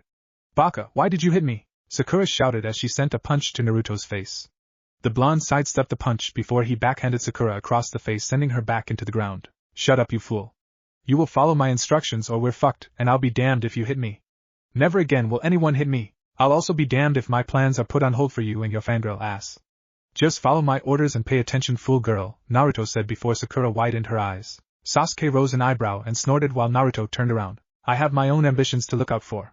I have no time to play babysitter to a dumb pink-haired bitch. Naruto said more to himself than them before he pulled Sasuke and Sakura together to explain his plan. Why, you sure that will work? Sakura asked, a little scared of Naruto at the moment. The blonde glared at her with his cold eyes, getting a flinch from her before they settled down. No, I'm not 100% sure. At best this will only work at 20%, but that is the best than just charging him. But are you both aware of the plan? Naruto asked, and Sasuke nodded, going back to sleep. Sakura slept also while nursing her cheek. She heard a sigh and she noticed Naruto place a bandage on the side. Go to sleep, he said as he took his place back in the trees. He might be cold, but that doesn't excuse hitting a girl. He wasn't like that. He needed more training. Flashback over. Just wait my turn and act when he says so, Sakura said with a gulp of her throat. She touched the bandage on her cheek and nodded. She heard a grunt and noticed Sasuke flying as he slammed into a tree. The Uchiha slumped to the ground in pain before the steam began to clear. She noticed Naruto and Kakashi clashing kunai as the sparks flew off. You managed to keep Sasuke from taking all of the hit. Impressive, Kakashi said with an eye smile. Naruto just snorted before he jumped in the air and turned his body, sending his foot to Kakashi's face. Kakashi caught that leg before Naruto sent a punch to his face. He blocked that also and Naruto turned his body. He grinned. He slipped his hand near the bells. What the? Why is he this good? Wasn't he the dead last? Has he been training secretly? Kakashi thought to himself before he pushed his body away from Naruto. The blonde rebounded and fell to the ground while folding his arms. Damn you, Hatake. You're not taking this seriously, are you? Naruto asked while Kakashi smiled. Me getting serious would kill you. I don't want that, Kakashi said while Naruto growled. Underestimation, it irked him almost more than ignorance itself. He shook his head and calmed himself down. Literature of the world states, a successful man is one who can lay a firm foundation with the bricks others have thrown at him. Do you know who that successful man is? Naruto asked while Kakashi raised an eyebrow. It's me, Hatake. Sasuke! Naruto shouted and Kakashi heard a shout overhead as he saw Sasuke spinning above him. The Uchiha slammed against Kakashi's arm, getting a growl from him while Naruto shouted. Sakura, your turn. Naruto shouted and quickly Kakashi looked in the distance as Sakura smiled with a kunai in hand. She quickly cut a rope and Kakashi saw a string of burst kunai go towards him. Naruto grabbed Sasuke and the two jumped away while the large explosion of kunai came over the field. Did we get him? Sasuke asked before Naruto shook his head. The smoke cleared from them all while Sakura waited with bated breath. All they saw was a lone long in the field before Sakura came out. What? But I know I got him. Did I mess up the plan? Sakura asked worriedly while Naruto shook his head. No, in fact. You just allowed us to win, Naruto said with a grin. So there was a plan. Not bad, but you can't get me that easily, my little genin. So I wonder about that when Naruto, Kakashi said before Naruto coughed. He was kicked in the stomach and sent flying while Sasuke soon followed. Kakashi glanced towards Sakura before smirking. Boo! Sakura flinched and backed away before she heard a cough. She turned and she saw Naruto nod. Sakura gulped and held her kunai. And what are you going to do with that? Kakashi asked with an eye smile. Sakura lunged for the Kakashi before the Jounin easily countered and grabbed her by the shirt and brought her into the air. Sakura coughed before Kakashi smiled. Am I hurting you, Sakura? Sorry about that, Kakashi said, rubbing his head sheepishly. He then heard a large whistle through the air and he noticed Sakura throw an array of kunai and shuriken at Kakashi's body. He widened his eye before he felt his hands grabbed. He turned to see Sakura grinning before she poofed out. In her place was Naruto, as he exploded in fire. Kakashi cursed and backed away while the kunai struck the ground. 10 minutes left. I'll use it now, Naruto said to himself as he took a scroll. Sasuke, go. I've got to prepare this, Naruto told him, and Sasuke nodded as he shot forward. Katan, Gokaku no Jutsu, Sasuke shouted at the top of his voice as he sent a fireball at Kakashi. The one-eyed copy ninja jumped over the jutsu and threw a kunai at Sasuke, who blocked it with his own. The two clashed against each other while Kakashi smiled. 5 minutes left, he said, and Sasuke growled against him before Kakashi parried a kunai from Sakura, who gasped right as Kakashi grabbed Sasuke had hurled him over his arm. Kakashi smiled before he heard a voice. The book, Poets and Sayings, states, all the forces of nature are not so powerful as an idea whose time has come. Sasuke, move! Naruto shouted while Sasuke and Kakashi turned their attention towards what could be quite a sight. A demon wind shuriken, except it seemed different. The blade were curved into spirals, the metal was pure black, seals ran across the length of the four parts to the shuriken. The kanji for fire, water, lightning, and wind were on each individual blade before Naruto threw the shuriken. Sasuke jumped away and Kakashi quickly jumped out of the way. A shuriken is useless if it doesn't hit, Kakashi said before he saw Naruto's cold eyes.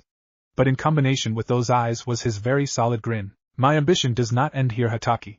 You're only a stepping stone, Naruto said before he held up a hand sign. Fuma Shuriken, Yan Sensoha, Demon Wind Shuriken, 4 elemental blades, Naruto shouted, and Kakashi turned around and he noticed the Fuma Shuriken light up from the kanji. Instantly fire, water, wind and lightning sprayed from the shuriken and merged together as it converged on Kakashi. The Jounin widened his eyes before the shuriken slammed into his body and sent him crashing into the ground with a heavy crash. The ground split down while Naruto, Sasuke and Sakura huffed. That shuriken, how in the hell does Naruto have something like that? Sasuke thought to himself while Sakura just seemed in awe. Immediately an alarm clock went off while Naruto felt the sharp end of a piece of kunai to his neck. Sasuke and Sakura widened their eyes while seeing Kakashi's form. The blonde just snorted and turned his head. You're like a cockroach, Hatake. You never know when to take a beating, Naruto said while Kakashi smirked. Impressive teamwork.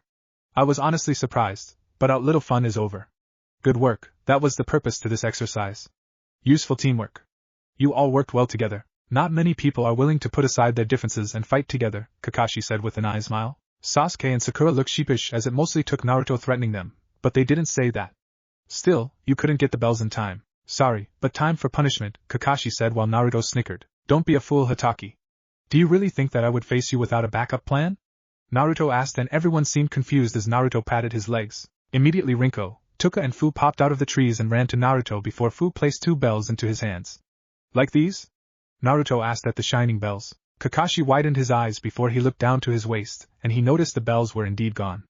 I've been training with Rinko, Tuka and Fu. You thought you just had to worry about myself, Hiruno and Sasuke, but you also had to worry about my kits. That's why when we were trapped in that steam I had Tuka take them since her body camouflages with the steam. You just let your guard down, Naruto said before he handed the bells to Sasuke and Sakura. You take them. I don't care for this. If I have to go back to the academy then so be it. I won't have to put up with any troublesome shit for a while, Naruto said with a shrug. In truth, he had other projects that he had to get done. Naruto picked up his kits and walked to the crater. He took the steaming shuriken from the earth and sealed it. Actually, Naruto, I have to say, you all passed. With flying colors. The bell test was supposed to be a distraction, a reason that you wouldn't work together, but you chose the team over the consequences. In the shinobi world, those who disobey the rules are trash, but those who abandon their friends are worse than trash. You 3 know that firsthand. Good work, Team 7 has its first mission tomorrow, Kakashi said while Sasuke smirked. Sakura cheered and Naruto snorted. A foolish way of thinking, but it works for this moment.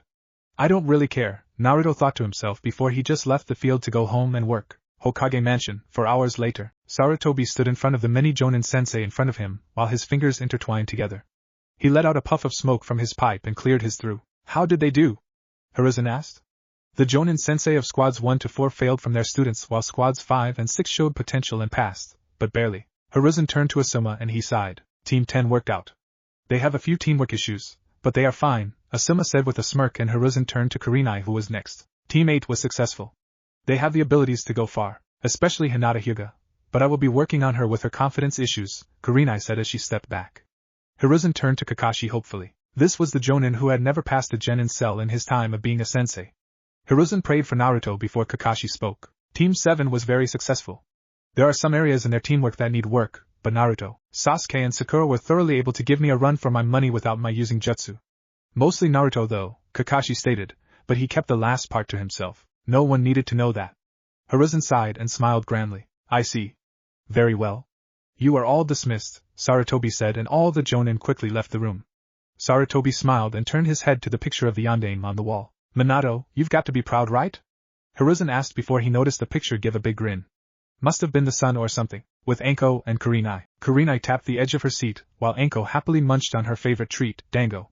One of the tastiest treats to ever come across the elemental nations. They were Anko's fancy and she could never get enough of them. But the 2 ladies had been talking about what Kurenai had told Anko just a few minutes ago. Really, those gaki made it? Well, good for 'em, I say.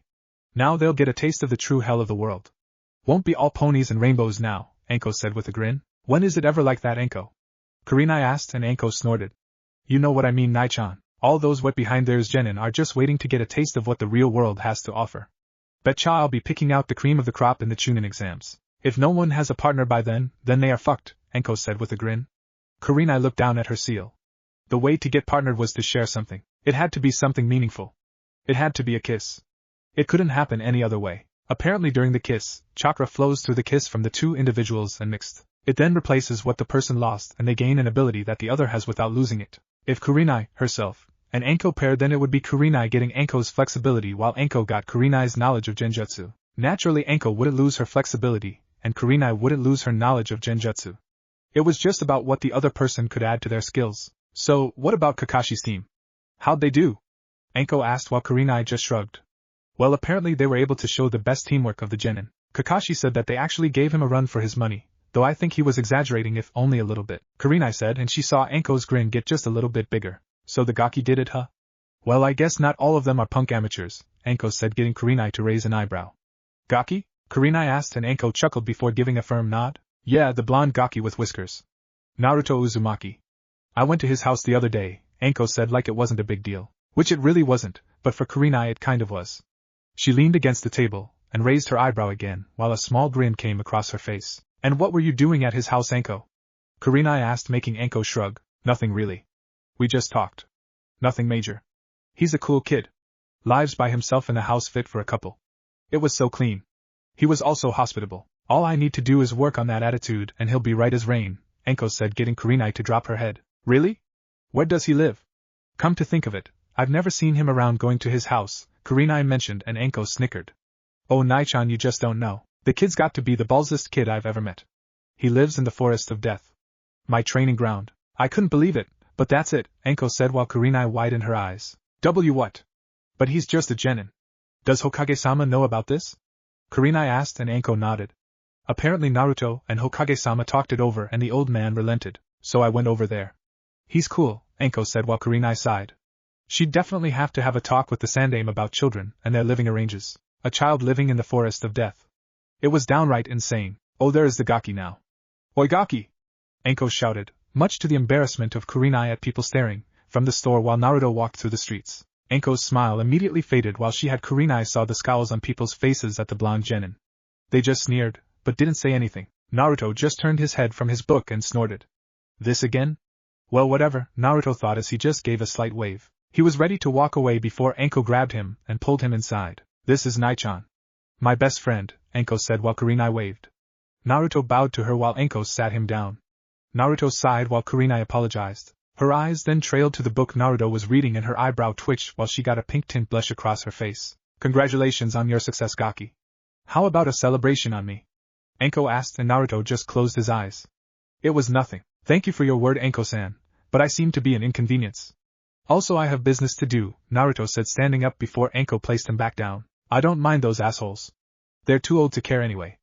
And what business does a genin have? Anko asked while Naruto just continued to read his book, flipping a page of his book much to Kurenai's irritation. Business of selling things. My projects, that's all. Well, it seems I'm not welcome here, so I'll be leaving. Nice to meet you, Kurenai-san, Naruto said, getting up before he felt Kurenai's cold stare on him. It sort of made him pause while he let down his book. He glared back and spoke. Something you want say to me? Naruto asked, and Kurenai just looked at him a little longer then cleared her throat. Anko just grinned and told people to back up, which they did. Anko took a seat with some dango and some tea while watching the scene. She'd love to help Naruto, but if there was anyone that might make him stop reading Ika then it might be Kurenai. Are you a pervert? Kurenai asked while Naruto snorted. Not likely. Was that it? A look into my sexual preferences? Naruto asked, and Kurenai composed herself. She flipped some of her hair, and even the demon haters didn't want Naruto to leave just yet before they saw the conclusion to this. It was wide known of Kurenai and her major dislike, borderline hate, of perverts. Seeing a young boy reading Ika would just set her off. If you're not a pervert, then what is that smut that you're reading? Kurenai asked, glaring coldly while Naruto glared back. He stayed silent for a minute, and the audience could hear the small drips of water hitting the sink. They muttered to each other until Naruto spoke suddenly. What you call smut, I call literature. In the end, it's just a book. Nothing more, nothing less, Naruto returned, and Kurenai nodded her head. So a book is literature if it's demeaning to women? Kurenai asked, and Naruto snorted. And where is it demeaning to women? He returned quickly. That sort of caught Kurenai off guard, but she quickly composed herself. Women are not things to be glared at. That book is a prime example. It's demeaning to women. Is literature demeaning? Kurenai asked, and Naruto let his mind ponder that. He sat back down at the table, but made no effort to show Kurenai that he was going to close the book at all. You say that it is demeaning, and yet you haven't read it. I agree with you that women are not things. They are people just like men, Naruto accepted, and Kurenai agreed. And just like men, They are entitled to the pleasures that the world has to offer. Be it sex or be it anything else. A single book like this, Ika, if it's demeaning to women then it's also demeaning to men. Example is you think that any man who reads this is bound to be a pervert, a wolf, or an ignorant fool who can only think about the female body as meat. Well, there aren't men like that. Everyone has a preference of literature. Did you know? The amount of couples who read this book is just as much as the single people. I did some research during my downtime. Now then, I don't see you as a fool, Kurenai-san, but I see you as ignorant, and I hate ignorance, Naruto said, and Kurenai couldn't believe the audacity of a mere genin. Anko grinned from ear to ear while Naruto continued, a man is naturally an outward appearance person. I believe that. They like to look. Now there are men who can see past appearances to the truth of the heart. I believe that. However, if you expect me to blindfold myself just to keep myself from admiring what little beauty this village actually has, then you have already been named a fool by me. Instead of just looking at things from the women's perspective, look at it from a guy's. Women like to look at men just as men like to look at women, or the other way. This is normally what decides partners, isn't it? You're not going to have much of a future with a partner if you don't get rid of that bias. Thank you, Naruto said, bowed, then ran off, leaving Kurenai speechless. He strolled through the streets, leaving the diner behind. Whoa, Nai-chan, you just got told off by a 12-year-old. Sorry, but do I see smoke? 'Cause you got burned, Anko said while Kurenai just stared at her friend, obviously unhappy about the conversation. She'd never been told off before. You know, Nai-chan, in some places I agree with him, if not in all places. Try to loosen up a little. Look at you. How long has it been since you've gotten some? Anko asked while Kurenai stuttered with a light blush. Just go to Asuma, drag him from whatever he's doing, do it, and then partner him. Anko grinned while Kurenai stormed off. And I'm alone now. Oh well, more for me, Anko said before a Chunin came up to her and bowed. Anko-sama, would you please be my partner? He asked while Anko grinned. She propped one leg over the other and sighed. Sorry, I'm spoken for Gaki. Sheesh, Ibiki never has to go through this shit. How in the hell did he get a partner before me? Damn it, Anko thought to herself before she left the restaurant behind. With Naruto, having left the diner scene behind and forgotten, Naruto made his way towards a large weapons shop. He walked only because he'd been there so many times. Nope, not as himself. He had to be this way, only because for his ambition to work then he needed as much resources as possible. Naruto quickly hinged into a 20-year-old and walked through the door. He bell rung while he leaned against the counter. Hi, I'm Komio Arashir. Haven't seen you for a while. How goes the business? A man asked while Naruto Arashi snorted and leaned back up. It's no big deal. Nothing too much for me to handle. You know that. So, have you come to a decision yet? Naruto Arashi asked while the man rubbed the back of his head. He blushed and shook his head. Oh, you mean about Exodus metals? Nah, not yet, but I'm getting to it as fast as I can. I tell you, the stuff you supply us from that place is amazing. It's too bad that it's in such small amount that I can't examine it. That would be amazing. I had heard that your company signed with Igarashi Weapons. It seemed like a good idea. They are good weaponsmiths. I heard their daughter is quite handy with them, the owner said while Naruto Arashi sighed. Yeah, I met her. Nice girl. A little too wound up about some guy named Niji, but other than that I guess they were nice. Well, if you haven't decided yet then it won't be much of a problem, Naruto Arashi said while the owner nodded his head. By the way, how do you feel about no never mind? Forget it, Naruto Arashi said before he walked out of the door. The owner breathed a sigh of relief and leaned against the door. Oh, Arashi-sama is going to be so angry when he learns about what Gato shipping is doing, the owner thought before he gave a gulp. He had seen what happened to those who had gone against Arashir. Not pretty at all. Naruto dispelled his hench from the shop and walked through the crowds. One hand in his pocket, and the other on his book. Rinko, Tuka and Fu popped from their hiding places and Naruto massaged their scalps. They purred and somehow whimpered at the same time while Naruto just smiled. Don't worry. It'll work out just fine. I won't stop for anything. Nor will I back down. Alright Gato, you want to fight then you've got one, Naruto said to himself as he walked off. Well, he would have to get one later. Right now, he had a mission tomorrow. If it was a D-ranked mission or something was going to die. Patience be damned. 3 days later, council room. Sarutobi inwardly groaned while the council had their jaws dropped to the ground. Most couldn't believe their ears. It just couldn't be possible. How was it possible? Granted, Team 7 had the Uchiha on his team and he was considered the Rookie of the Year. To face Kakashi along with the Demon Brat and win was just astounding, but that wasn't what shocked them. No, they had more or less expected that, but they didn't expect what Kakashi had told them. Can you please tell us that again, Hataki-san? Koharu asked. Right in front of the entire council was Kakashi with his casual look of laziness. He rubbed the back of his head before slightly bowing to the council members and proceeded to answer them, again. It is true, Naruto Uzumaki managed to bring Sasuke and Sakura together. With him as the center they were able to try and overpower me with their teamwork. Also, Naruto had some kind of weapon.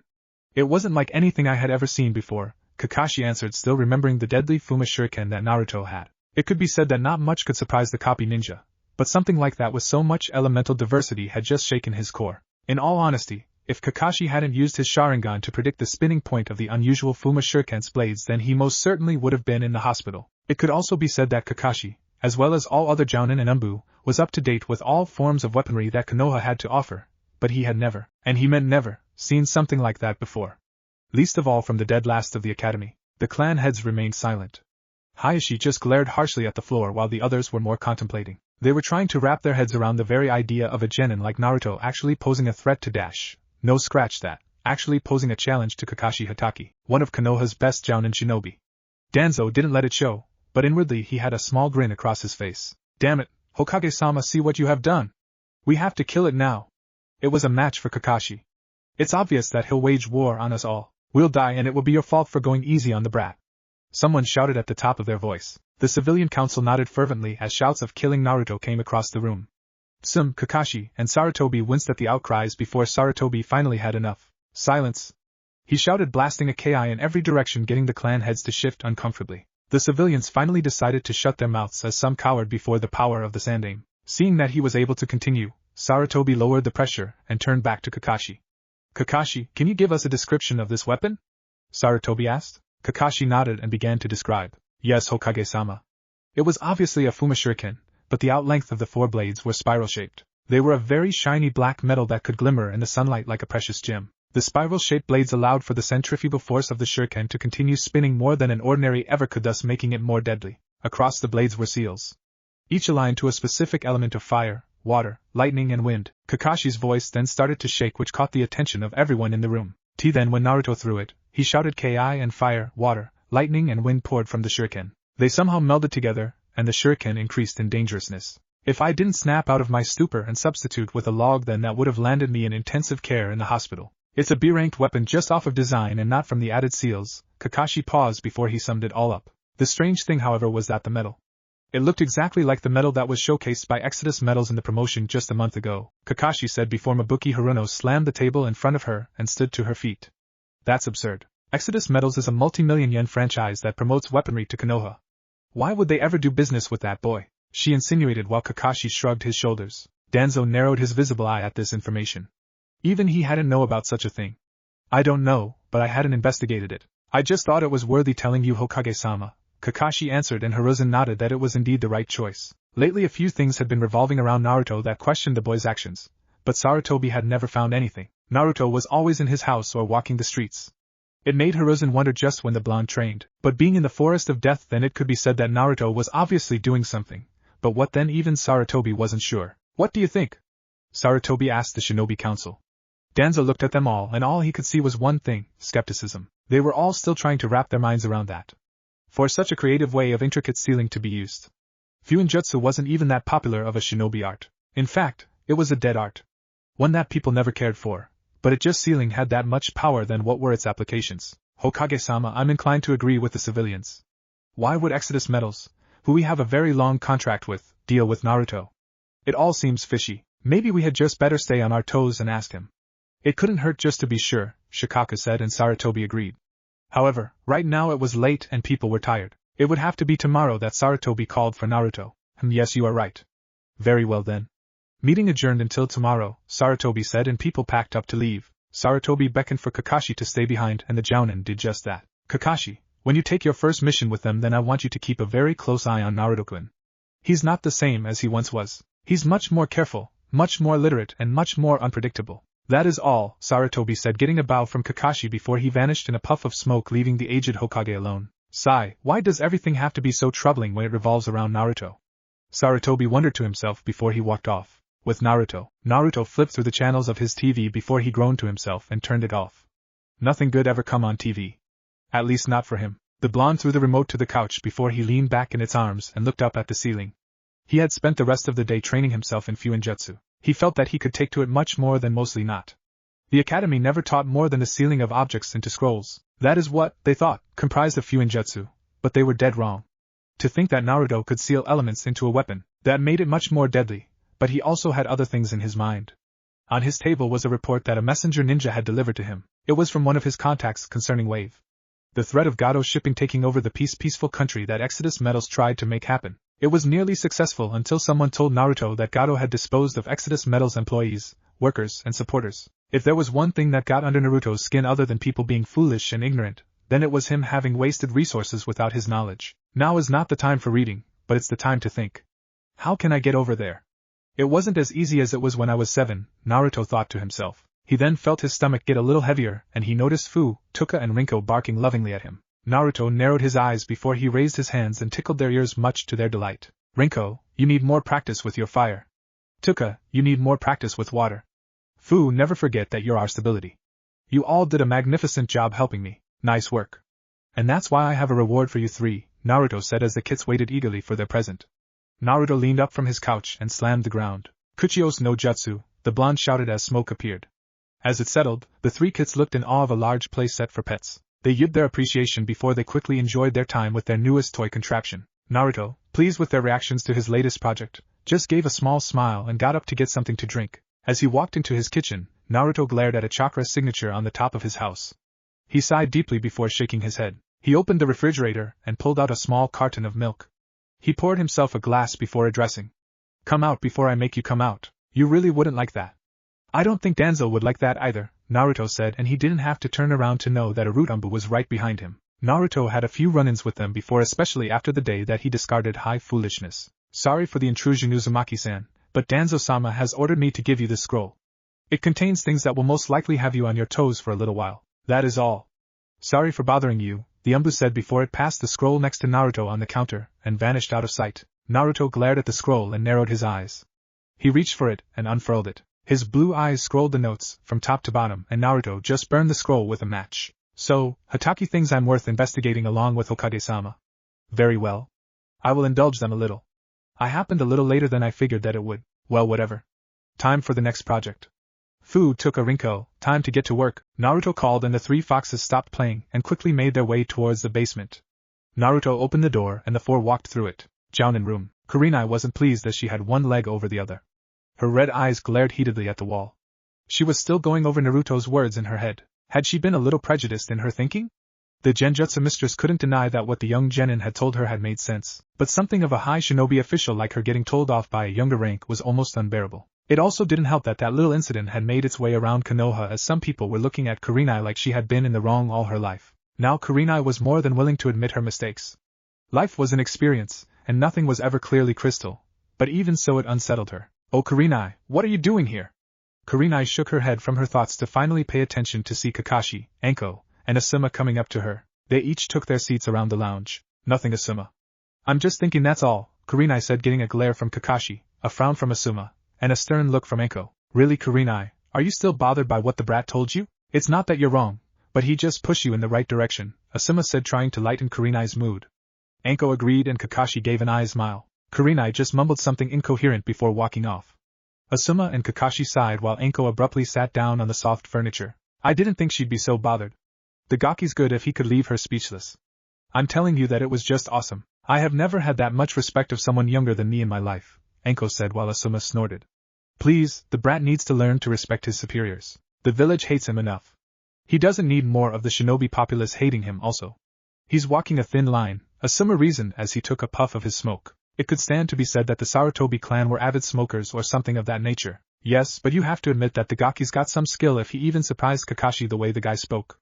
Right, Kakashi? Did the Gaki really fuck you over as much as I think? Anko asked, getting Kakashi to pull down his orange book to give a half-hearted glare to the purple-haired Kunoichi. Anko, you are undoubtedly interested in Naruto today. What brought this on? Kakashi asked. Anko blinked before she turned to see Asuma looking at her with a small grin on his face. Meh, don't be ridiculous, Kakashi. I just find him interesting is all. That's it. Who would like him anyway? Anko asked / pouted before getting up and walking to a vending machine. She quickly deposited her money into it before the machine malfunctioned and she aggressively kicked it. Damn it all! Anko said before storming off. Asuma and Kakashi glanced to each other as they chuckled to each other before going about their business. So Asuma, have you asked Kurenai yet? Kakashi asked and Asuma knew what he was talking about. The Sarutobi Jounin widened his eyes before he looked at his seal and sighed. It's not that easy, Kakashi. Besides, I would like nothing more than to have Kurenai as my partner, but I fear that if I do then I will lose the happiness that I would want with her. Some of these other guys might be willing to risk their lives, But I'm not, Asuma said, getting a nod from Kakashi. So what about you, Kakashi? I know lots of kunoichi who would kill to be your partner. Are you waiting for something? Asuma asked, and he noticed the look on Kakashi's face twist to regret and sadness. He couldn't mask it fast enough though, and the thing that Asuma noticed was that he wasn't trying to mask it either. Sorry Asuma, I have to go, Kakashi responded, getting a nod from Asuma as Kakashi left, leaving Asuma alone. I never get that guy. What's his deal anyway? Asuma wondered to himself. He shook his head fervently before greatly sighing, leaning back into the couch, and looking up at the ceiling as the smoke from his precious cigarette could be seen. Next morning, with Team 7, again thank you for doing this for me. My back is killing me and it would be gracious if you could paint the fence for little Oilme, a woman said, getting an eye smile from Kakashi, a smile from Sakura, a snort from Sasuke and a blank look from Naruto. Well, that's what we're here for, Kakashi said as they were handed their buckets. Of course, Naruto noticed the woman scowl at him specifically before walking back into the house, but the blonde gave up on caring. Just deal with it, Naruto, Kakashi said, smiling, and Naruto glanced up towards the jonin. Just put up with it. Who does this fool think he's talking to? I've put up with more shit than he ever will, Naruto thought to himself before shaking his head of such thought. It would be foolish to get emotional off a comment. However, Naruto knew that the others were able to see the horror in D-rank missions like these. A few hours later, was his point proven? Man, they can't do this themselves? Sakura asked as she took a paintbrush to wipe down the fence with. Sasuke just grumbled to himself while Kakashi gave an eye smile as he watched his genin work. They had taken the D-rank mission that was supposed to be, as Kakashi quoted, helping them with their teamwork and to get used to each other. However, both Sasuke and Sakura knew the truth. They knew that this lame-ass chores were just assigned by civilians who didn't have anything better to do and just wanted to be lazy. Kakashi, this had better be worth it or I swear I will kill you, Sasuke grumbled to his teacher. While he was doing this, his family's murderer was out in the world, still breathing, still walking. It pissed him off. Mama Sasuke, you will understand the purpose soon enough. Now then, I guess I will go check on Naruto, Kakashi said as he walked over to the opposite side of the fence that Sasuke and Sakura were working on. It wasn't a long walk and Kakashi saw the entire south side of the fence coated in white paint with Naruto finishing up the edges. But the sight that made him sigh was Naruto leaning against a tree with a scroll in his hands. Naruto had his eyes closed as he tried kunai balancing with a twist. Naruto now tried to make the kunai spin on his fingertips with his chakra while keeping it balanced accordingly. Kakashi turned his head and he saw Naruto's kits running around along the outer rim of the fence, allowing the other Naruto to work progressively. He then sighed and closed his book before tapping the blonde on the shoulder. Naruto opened his eyes and they slowly formed into a glare before he looked up to see a smiling Kakashi. I'm very irritated right now, Hataki. What do you want? Naruto asked, and Kakashi would have scolded Naruto on respect, but the dark glare he got from the blonde just told him to cut his actions and just talk. Naruto, I didn't know you knew the Kage Bunshin technique, Kakashi said. Naruto rolled his eyes and grumbled. I don't. That is an elemental Bunshin. It's just an advanced version. I didn't care for the Kage Bunshin technique. Are we done now? I'd like to train as much as I can since I'm forced to tolerate your presence along with my two teammates, Naruto said before he felt Kakashi tap him on the head with his book. Naruto, these missions are to promote teamwork. You can't get the crazy missions already. It doesn't work that way, Kakashi spoke, and Naruto rolled his eyes. Hataki, don't be so foolish. You know it, I know it, hell even the civilians themselves know it. That whole teamwork bullshit might fly with you, but it doesn't with me. Back in your time, a girl like Haruno would never have made it to Genin. Also you know that this isn't about Genin getting teamwork. It's just all about Konoha getting as much money as possible, even if it's to demean itself to manual labor of its civilians, Naruto said before he continued. Kakashi eyed Naruto for a little bit, and he noticed the Bunshin finish. It saluted Naruto before it dispelled in water that just fell to the ground. Well, I'm done with my side. Can I go now? Spending any more time here will not benefit me, Naruto said, and Kakashi was more than a little put off. He could deal with Naruto's attitude as he figured it was something akin to young people and their developing, but Naruto was getting out of hand. No, you are going to help Sasuke and Sakura. Now get up away from the tree and walk to the fence before I write you for insubordination, Kakashi ordered, and he immediately noticed the temperature drop. Naruto's hair covered his eyes before the blonde stood to his feet. He patted his legs, recalling Rinko, Tuka and Fu to his person. They walked up to him and growled at Kakashi harshly while Naruto glared up at him. I'll make it blunt, Hataki. Whatever I do for myself and those important to me. Believe me when I say that you don't want to anger me. Now I'll comply with your wishes, but you will know this right now. You ever, and I mean ever, use that tone with me again, then I'll leave Konoha destitute. Remember that, Naruto said, walking off, allowing the temperature to turn to normal. Kakashi glared at the spot where Naruto had been laying. He wondered what Naruto could mean by that. Naruto wasn't a thief. Well, he wouldn't be a good one, and Konoha had won the highest economical money advantages to date. To try and make Konoha destitute was like claiming that Sunigakure could be turned into an ocean of water. It just wasn't possible. I guess it was just an empty threat, Kakashi thought to himself before nodding and walking off. He saw Naruto kneel next to Sasuke and Sakura and begin to work along the fence, allowing Team 7 to have their mission done within no time. Finally we're done. Hey Sasuke-kun, I know this new cafe that just came out. Wanna? No, Sasuke rejected Sakura's offer as the Uchiha walked off, having enough of his two hassles for the day. Sakura sighed and saddened her eyes while Naruto rolled his eyes and began to walk off before he was grabbed by Kakashi. What now? I did the work, Hatake. What's next? Naruto asked, though he had a good idea of what Kakashi wanted to say to him. Come to the council room in 1 hour. You have some things to answer for, Kakashi said in all seriousness. Naruto just glared at the copy ninja before snorting and continuing to go off on his own route.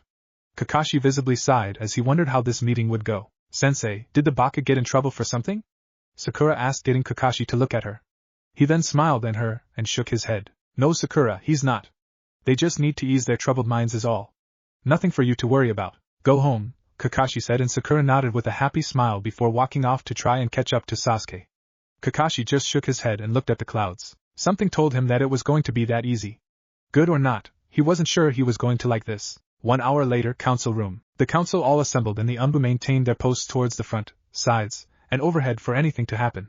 They weren't sure why, but they didn't really care. Either way, it had to do with them and they just had to do their job so that they could go home and try to relax like they always did. Some of the council was busy talking with each other for a few minutes before they all heard the doors open. People turned their eyes and instantly growled, sneered, or glared at Naruto and his kits as they came through the door with Kakashi following them. The Jonin quickly stood to the side while Naruto appeared in everyone's line of vision, and the Shinobi Council now knew that Kakashi might not have been exaggerating in his speak. The way that Naruto carried himself made him seem like he had a better understanding than even Shikaku. The genin had those cold, blue eyes that could be compared to another blonde-haired person that everyone knew had existed, but maybe it was coincidence. However, they all also noticed something else. The way Naruto glared at them all. He didn't care about them at all. From the civilian side right to the top of the shinobi side. Whatever judgment or reasoning they had for anything, he would never actually care about it. Naruto-kun, do you know why you have been summoned? Sarutobi asked, and the blonde glanced from the civilian side to the shinobi side. Of course he knew why he was here, but the council liked to spout its mouth like an ill-treated child, so Naruto would treat it as such. No, I do not, Hokage-sama. Hatake has no informed me, Naruto said, and that already got something started. Boy, Kakashi Hatake is your sensei as well as commanding officer. You will show him the proper respect. Is that understood? Hayashi asked. But to everyone's amazement, Naruto just stayed silent as he kept his eyes on two people. Only Sarutobi and Danzo. Everyone else except maybe Tsum, Shibi and Shikaku and Chuza were irrelevant to him. Answer me, Hayashi said, growling, and Naruto opened his mouth. Would you please explain why I have been called here, Hokage-sama? I have important things to do and being with these people isn't one of them, Naruto said, and some of the people fumed at the Kyuubi container's disrespect. You're a genin. What important business could you possibly have to do? Someone shouted. But Naruto's eyes clearly stated that it wasn't the fool's business. Sarutobi sighed, looking at Naruto, showing no respect to anyone but him. He wasn't sure, but he knew that Naruto only considered him to be worth his attention at the moment. Something felt wrong. Quiet down! Sarutobi commanded, and people stayed silent before settling for glaring at the blonde as Hiruzen continued. Naruto-kun, you have been called here because Kakashi-san has told us about an unusual weapon that you used in the genin exams. Now this isn't normally a problem, but the council just wants to make sure that you aren't misusing it or have it something that we haven't heard about, Hiruzen stated, and if Naruto wanted then he would have rolled his eyes. He knew how this council acted. They didn't care if he used the weapon. They would probably hope that he chopped his head off with it. Never mind that, they wouldn't even want him to have a weapon in the first place. Show and tell us about the weapon that you used to fight Hatake-san with. Right now, Kohara said in a demeaning tone. Naruto blinked while his Rinko, Tuka and Fu growled from their places on Naruto's clothes. Would you like me to show it, Hokage-sama? Naruto asked, and Sarutobi, once again, found himself ashamed at the icy, professional tone that Naruto's voice sounded like. The council all looked at Naruto like he was crazy. Kohara-sama told you to show and tell us about the weapon. You will do it right this instant, Mabuki shouted, and everyone was once again surprised that she had been ignored by Naruto. He only kept his eyes to Sarutobi, only allowing them to glance at Danzo every now and then. Naruto-kun, it would make things go a lot more smoother if you did, Sarutobi said, keeping his professionalism. Naruto bowed obediently. He quickly reached into his pouch and pulled out a scroll.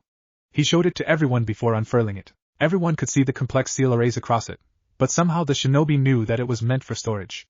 Naruto did a few hand signs and slammed the scroll. A poof of smoke came and everyone could see a single blade with a handle. Naruto picked it up and showed it. Like Kakashi said, it was definitely black and the blades were curved into a spiral, increasing its effectiveness in killing someone, but everyone could see that most of the blades were retracted. So, Naruto detracted them. He swung the blade and quickly the extra 3 blades came out into a swirl, while the handle protected Naruto's hand from them all. On each blade was what Kakashi had said, the kanji for fire, water, lightning, and wind on each of them individually. Kakashi flinched from the reminder of the power behind the weapon.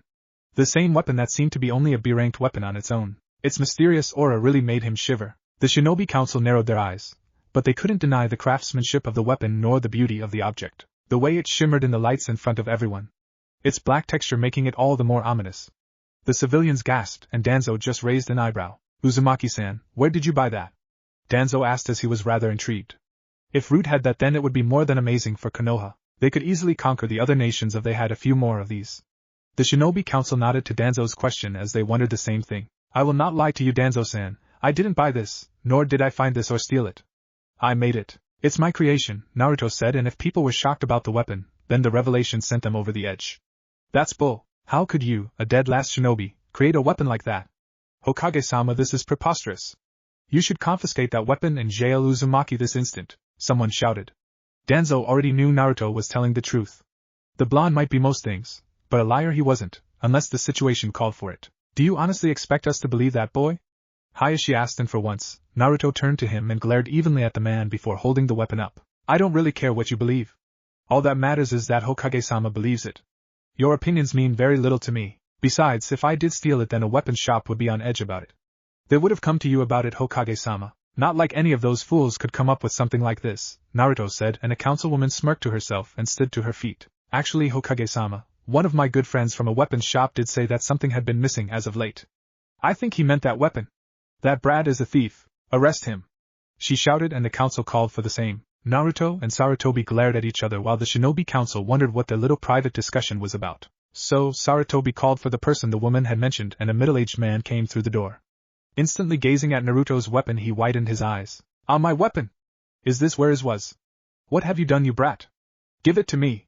He shouted as he charged Naruto. Kakashi and the rest of the Shinobi Council narrowed their eyes before a small look of surprise came over them as Naruto swerved his feet, tripping the man over his own before. The blonde grabbed his throat and sent him to the floor while placing the Fuma shuriken close to his throat. Don't touch my stuff.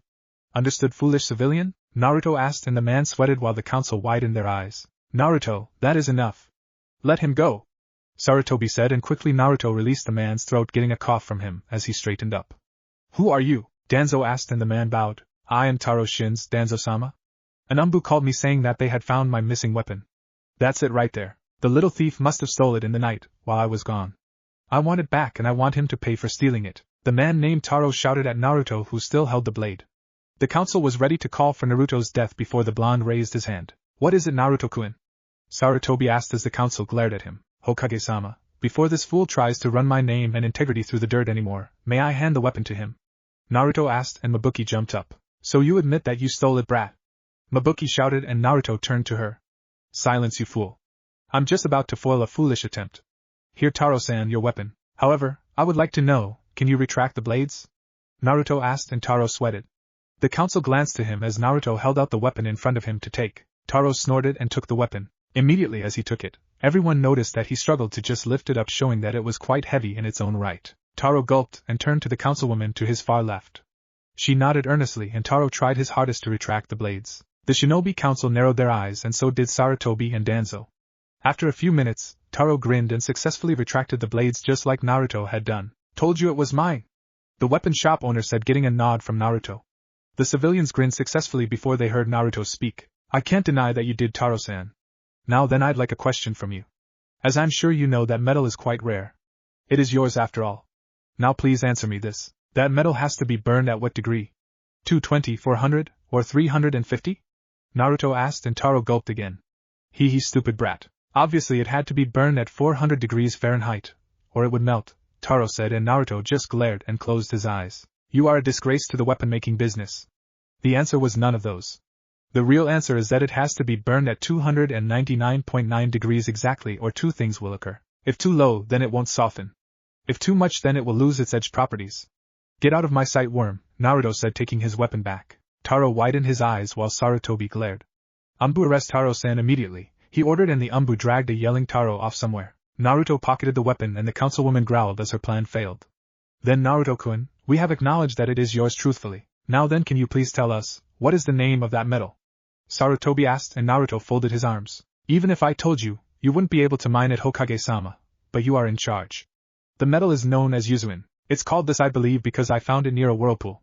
That's where the metal is in its raw form. I wouldn't recommend going for it, as only those with my chakra levels could even hope to get it, Naruto said, getting a scowl from the civilians as they hoped to get their hands on it as well. Well, Naruto, since you're the only one who knows where it is and can perfect it, then would you mind making some for your team? And for the village? Kakashi asked with an eye smile. Truthfully, he would love to have one. No doubt he could create something amazing with it. He could train Sasuke and Sakura to use it, and their team might have a better shot if he nominated them for the Chunin exams. However, Kakashi came to the full force of Naruto's piercing glare before the blonde snorted. Don't think I forgot your tone, Hatake. Now then, I don't mind making them for the village, Naruto said, and people brightened up immediately before Naruto continued, so long as they pay me 1 million yen per purchase. Kunai and shuriken are 20,000 yen. Fuma shuriken are 40,000.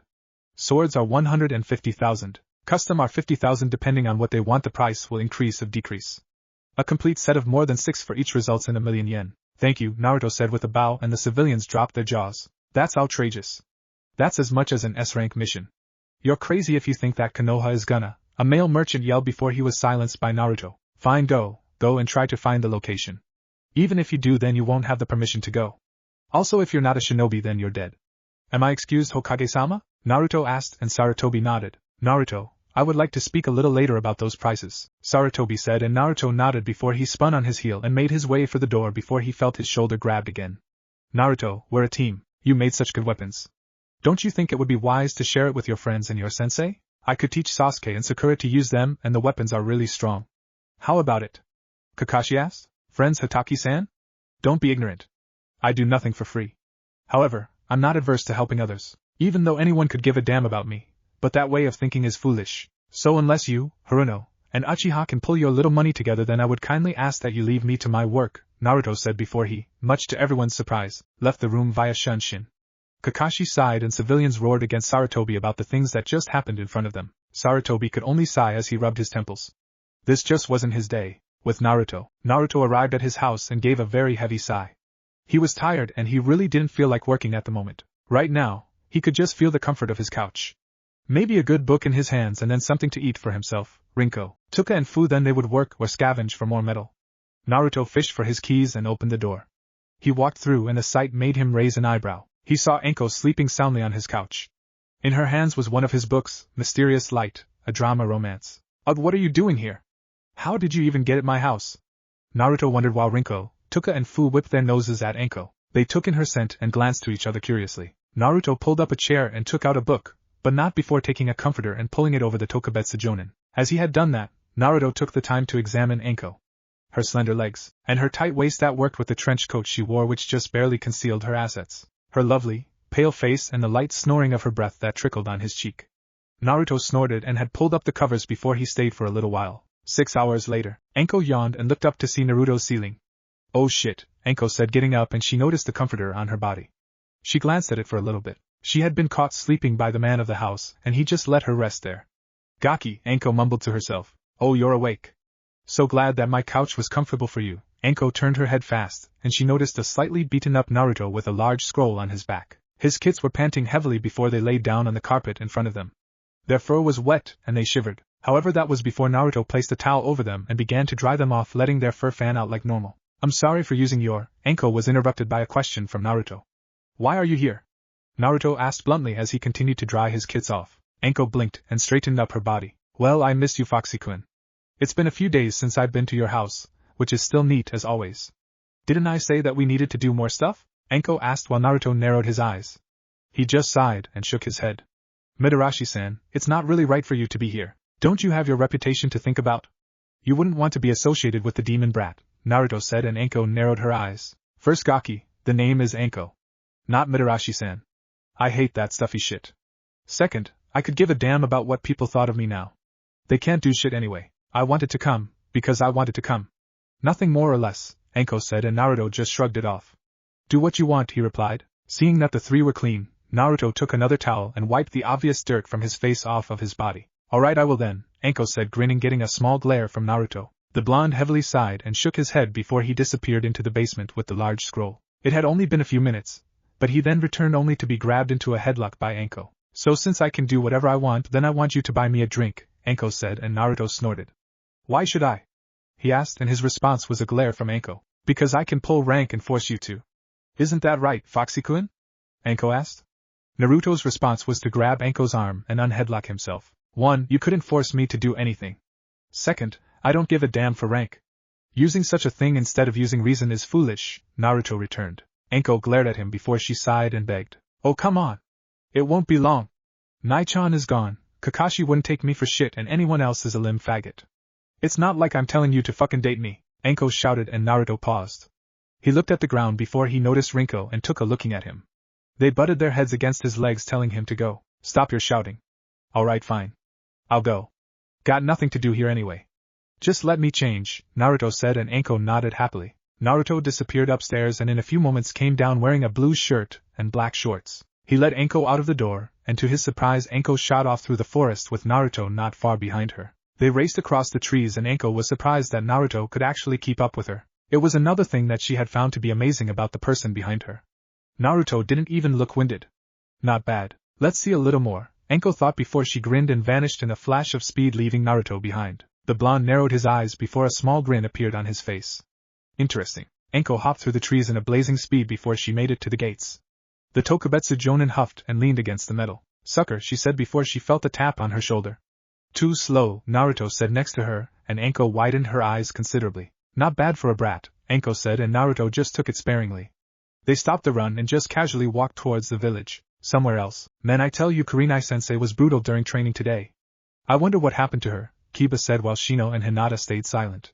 They didn't say anything, however they couldn't deny that what the Inuzuka said did hold to truth.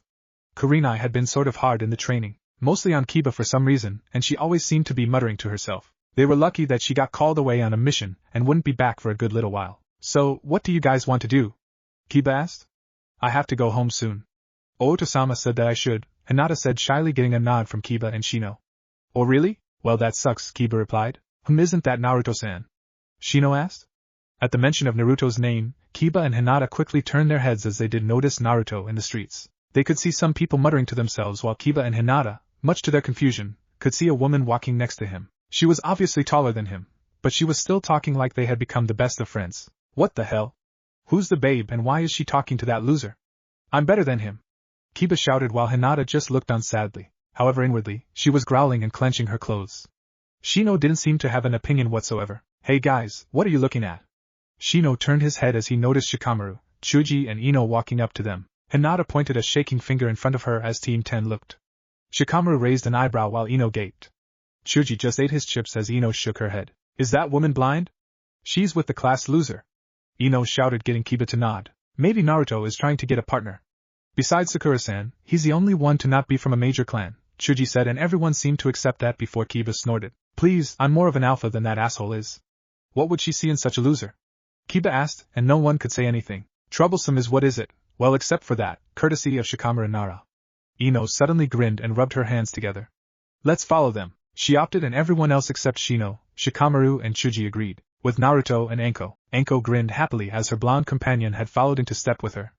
Naruto had his hands in his pockets just letting Anko guide him through the streets of Konoha. She didn't even mind the stares of the people against her and Naruto. She was used to such shit, and Naruto didn't seem to care about it either. He just took it all in stride as always. So, where should we go? Anko asked, and Naruto snorted. I was here to just buy you a drink. Once that drink ends then I'm out of here, Naruto said and he noticed Anko's grin lessen. It then quickly shot up and the blonde glared. Fair enough. Hey come on, before you buy my drink how about we play a game? Anko asked and Naruto rose an eyebrow before he felt himself dragged into a casino. Naruto rolled his eyes as they entered. Why would they go in there? This doesn't seem like a date, Ino said while Kiba snorted. Would you expect the dobe to know how to do a date? Kiba asked and Ino shook her head laughing. However both could feel the slowly, but steadily rising ki from Hinata who had her Byakugan active. Come on guys, this is troublesome. Let's just leave them alone before we get in trouble, Shikamaru said to them. This could be an interesting development, Shino said adjusting his glasses. Shikamaru groaned as the two squads tried to enter into the establishment before they were pushed out of the way by a guard. Read the sign brats, he said and they looked to see a sign that say no one younger than 16 is allowed to enter here. Ino growled, and so did Kiba. Then what about the dobe? He's our age and he got it with that purple-haired lady. Kiba protested and the bodyguard raised an eyebrow. He went back a few minutes and indeed he did notice a blonde kid about their age going in, but he also noticed, oh well, sorry about that. She's one of our members here, so she's allowed certain privileges. Better luck next time, brats, he said before he casted them away. Teams 8 and 10 growled before they decided to wait near a shop for them to come out. Meanwhile, Naruto and Anko entered the casino to see people playing before she grabbed him and took him through the slots. You brought me here to play slots? Naruto asked. To him, gambling was for the weak. Those who couldn't get money on their own or those who were just as irresponsible as they came. However, he had dabbled in it, and it could be said that he had a reputation. Hey, isn't he that guy? Oh man, doesn't that woman know who she's with? Oh man, where are they going? We've got to follow, some people said as Anko noticed a large crowd of people gathering. She came up to a door and Naruto recognized it immediately. He rolled his eyes and sighed. Seems that he would be making a small appearance. Hey you, we want a match in the back. Anko said, grinning, and a man guarding the door they wanted glared to her. Sorry, but the tournament is already going on. You'll have to come back later. Oh, forgive me, Golden Fox-sama. You are always welcome. Please right this way, the man said, and for once, instead of his kits, Naruto gave a small smile. Takashi-san, that's enough. I'm just doing this as a favor to a certain woman, Naruto said, glaring at Anko, who just blinked. Takashi nodded his head earnestly before he brought Naruto and Anko through the door. I'd like to present Golden Fox-sama. He shouted, and people immediately stopped playing and glanced towards Naruto. Glaring at him was a gruff man who was smoking a cigar. He smirked at his open table. Right now he was currently enjoying his winning of the tournament that he had just participated in, but he never imagined a legend to make an appearance. This is the Golden Fox? But he's just a damn kid. Hee, this will be easy, the man thought to himself with a nod before Naruto walked through the crowds. Anko still seemed surprised that Naruto could be well known in a well-kept casino. It didn't make sense to her, or rather it had made her put up another page in the things that she didn't know about Naruto into her head. She would find out his secrets. He intrigued her unlike the other brats she had met. Yo, Golden Fox. Haven't seen you in a long time, a man in a suit said before Anko noticed his glare turn ice cold. Are you still with those damn bastard foster parents of yours? He asked, dealing the cards for Naruto and the tournament winner. Anko raised an eyebrow at what he meant by that, but Naruto responded, those fools are long gone from my life. Have been since I was 7, and it will stay that way, Naruto said, getting the man to nod his head. Good. Always hated those jackasses, he said before he finished and backed away. People muttered to each other as the tournament winner spoke. Kid, do you know who you're dealing with? I'm Roshiki Daruma. People call me Lucky Rashi. I've better plenty of people. You're in over your head, he said, and Naruto snorted as he picked up the cards. Naruto, do you know what you're doing? Anko questioned silently into his ear. Naruto just shrugged his shoulders. Is that right? Well then you won't mind playing me in some poker. In this scroll is enough money for you to probably try and buy out the Senju compound to the far north of here. I will bet that, and you will not only bet your winnings, but also your do you have a family? Naruto asked, and Roshiki shook his head that he didn't. Good, then you will also bet your house and all its living things. Don't go back on your word. I hate those who do that, Naruto said, and Roshiki nodded, though Naruto noticed it was a hesitant one.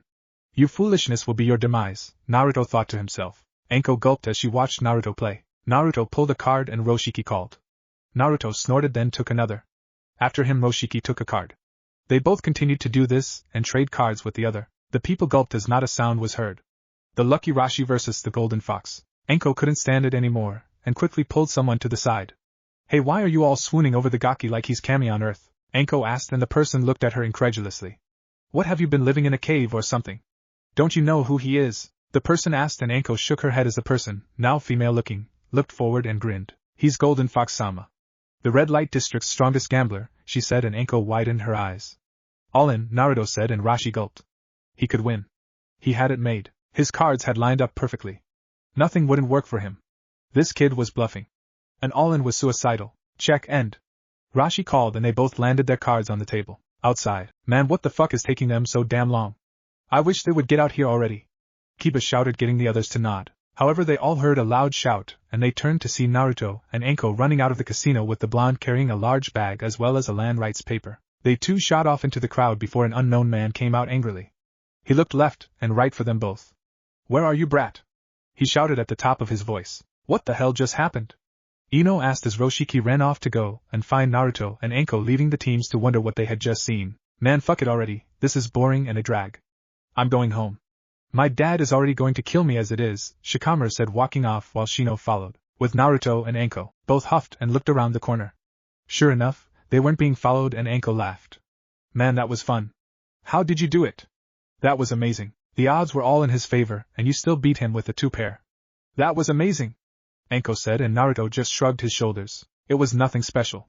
It's how I've always done things. Gambling might be for the weak, but it takes the principles of shinobi tactics. Cheat, dominate, crush, and leave the foolish opponent at your feet. But I will admit it to you. I did have fun seeing his face, Naruto said, getting a small smile. Anko nodded her head fast before she noticed one of her favorite bars. She brightened up and grabbed Naruto by the arm. Now what about that drink, Foxy-kun? Anko asked, and Naruto shrugged before they walked off. Both went into the bar and sat at a stool. Anko ordered her drink while Naruto didn't. He didn't drink, and more than likely he wouldn't either. Drinking impairs judgment, and that gives rise to mistakes. It was foolish. Anko took a sip of her drink and smiled. I guess I should thank you. I did need to get today, Naruto said unexpectedly. Anko glanced towards him, and she noticed him staring at nothing in particular. Think nothing of it, Ga Naruto. We're friends, right? Anko asked, and Naruto snorted. Friends, huh? I don't know that word enough. It's weird to me. Even Rinko, Tuka and Fu aren't my friends. I feel like I'm their father mostly. They don't have anyone and I adopted them. I care twice as much about them as I ever will for my so-called teammates, Naruto said, and Anko sighed. That's a shame. I think you're awesome company, Anko admitted. Well then you're the only one. Why are you even here right now? Why break into my house? Why do any of that shit? Naruto asked. He wasn't sure why, but he just felt talkative at the moment. Why? Well, I didn't have a reason for it. Well, I guess I can't say that. You are a genin and yet you never asked anyone to be your partner. Why not? Anko asked, though she could fathom a guess. Don't be a fool, Anko-san. You really think anyone would care to be my partner? I don't need a partner either. I've survived this place for 13 years. I'll be damned if I couldn't take it now, Naruto answered. You know I thought like you. I thought that I didn't need anyone either. I thought that everyone was out to get me. I hated it, but I've got friends. Though I don't have a partner, Anko said, and Naruto turned to her. He saw a longing look in her eyes, but it was replaced instantly. Really? I thought you were the great and sexy Anko-sama. You gonna be picky? Naruto asked, and he lightly flinched as Anko jabbed him in the shoulder. No, brat. I'm not picky. I just refuse to trust anyone to have my back again.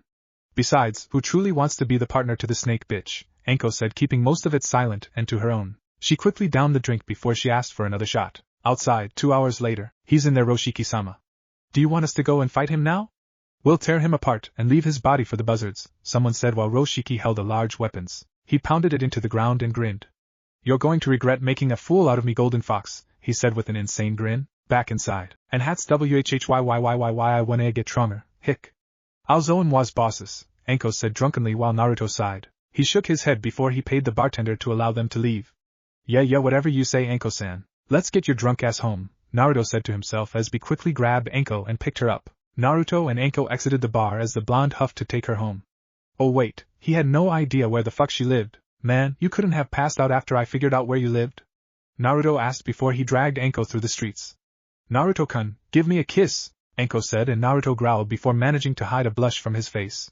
He shook his head and continued on. Naruto walked through the village asking people for Anko's place, which he was happy that they were too confused to see a genin lugging around a jounin to really know just who they were talking to. Finally talking to a busy someone who knew Anko, they gave him directions to her house, which just so happened to be an apartment complex. Naruto dragged Anko up the stairs as Anko started to sing.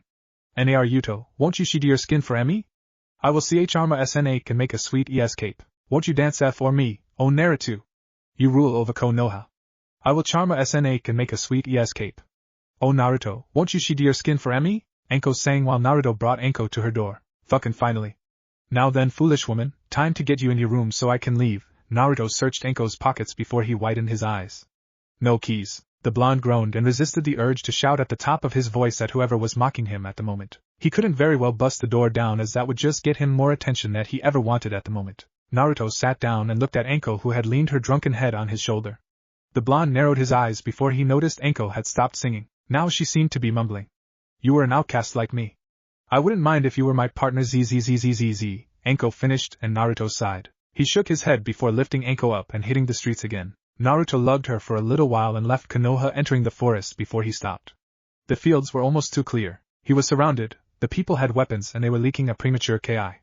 The blonde sighed and shook his head left and right. So are losers, I bet, Naruto said to himself with a nod. The blonde quickly laid Anko near a tree and hinged her body while he got to his feet. Alright, come out, fools, Naruto said, and bandits quickly appeared all around him. Naruto heard chuckling, and out of a dark alley, he noticed Roshiki glaring at him while holding a massive twin-spike club. You pissed me off back in there, brat. You're about to pay for that, he said, swirling his weapon around while the people surrounded Naruto. The blonde shadowed his eyes and smirked dangerously. Foolish man. You think you can compete with me? You think you're pissed? I'm stuck lugging around a damn woman who's as drunk as all shit. People like you piss me off. This is good. I needed a little stress relief, Naruto said, massaging his muscles. Get the brat. Roshiki shouted, and the men quickly charged at Naruto while the blonde sighed. That's it, come on. I have a new toy I want to try, Naruto thought to himself as he placed his hands in his pokes and pulled out 2 kunai. He placed them on the ground and cracked his knuckles. He then took out a kunai and quickly charged at everyone. The first few people tried to swipe the blonde with their swords, but Naruto was too fast as he slid across the ground. He threw 3 kunai at them. One of them blocked, and the others lodged themselves in 2 heads of 2 men. They fell to the ground dead. The others growled and charged the blonde some more. They swung their swords, but Naruto swerved through them all. He quickly jumped into the air before pulling his hand back. Futon, Shinkusha, wind release, vacuum palm wave, Naruto shouted as he launched a blast of wind from his palms, slamming men into the ground as they shouted through the forest. Naruto landed safely before he quickly placed his hands in his pouch and pulled out his Fuma shuriken. He took out each of the blades as they swirled into the shape that he wanted.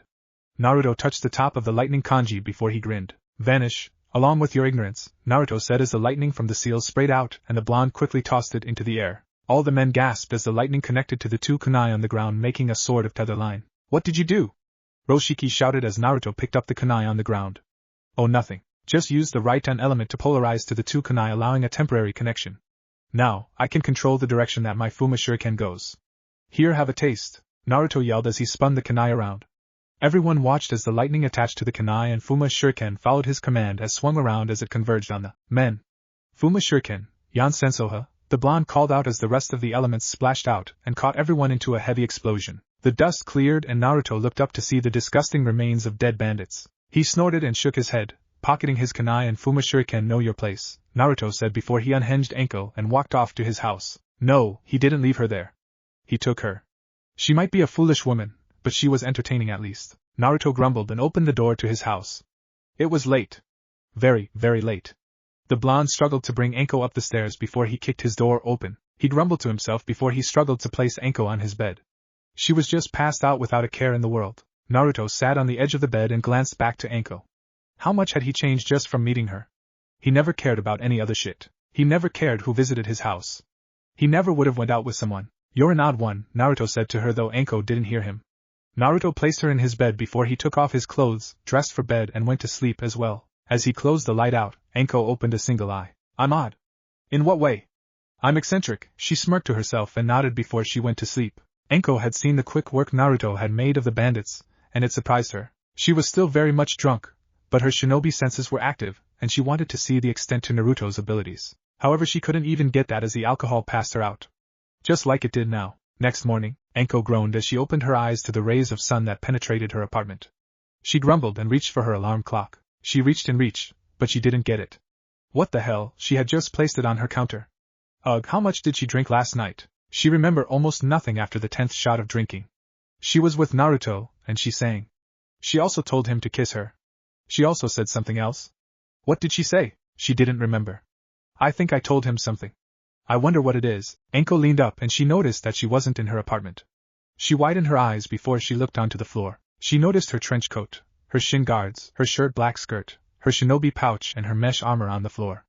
Oh hell no! I did not, Anko said before she looked under the covers. She was only in her bra and panties.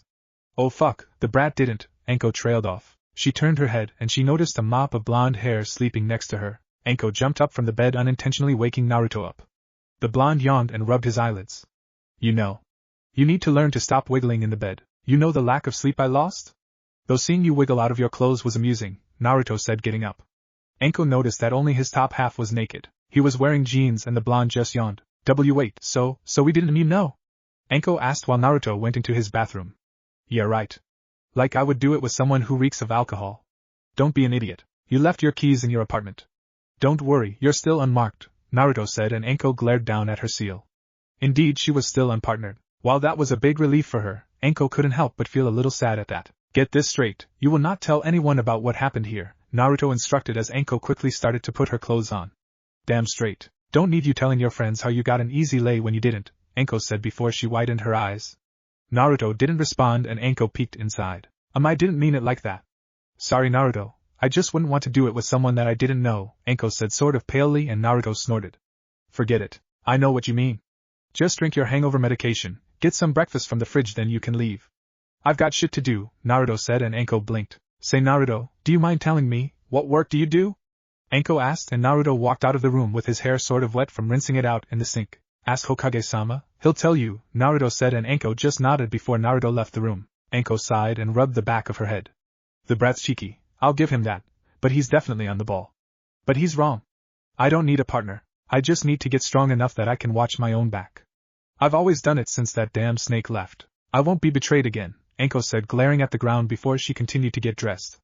Like Naruto, she had shit to do also. Right now, she was grateful for hangover medication. What if Sasuke and the council wants Naruto's weapons? And thanks for watching my video till the end. If you enjoy this content, then do consider subscribing to my channel. And leave a like if you guys need the next part. Comment down, and thanks for watching the video, and see you guys in the next video.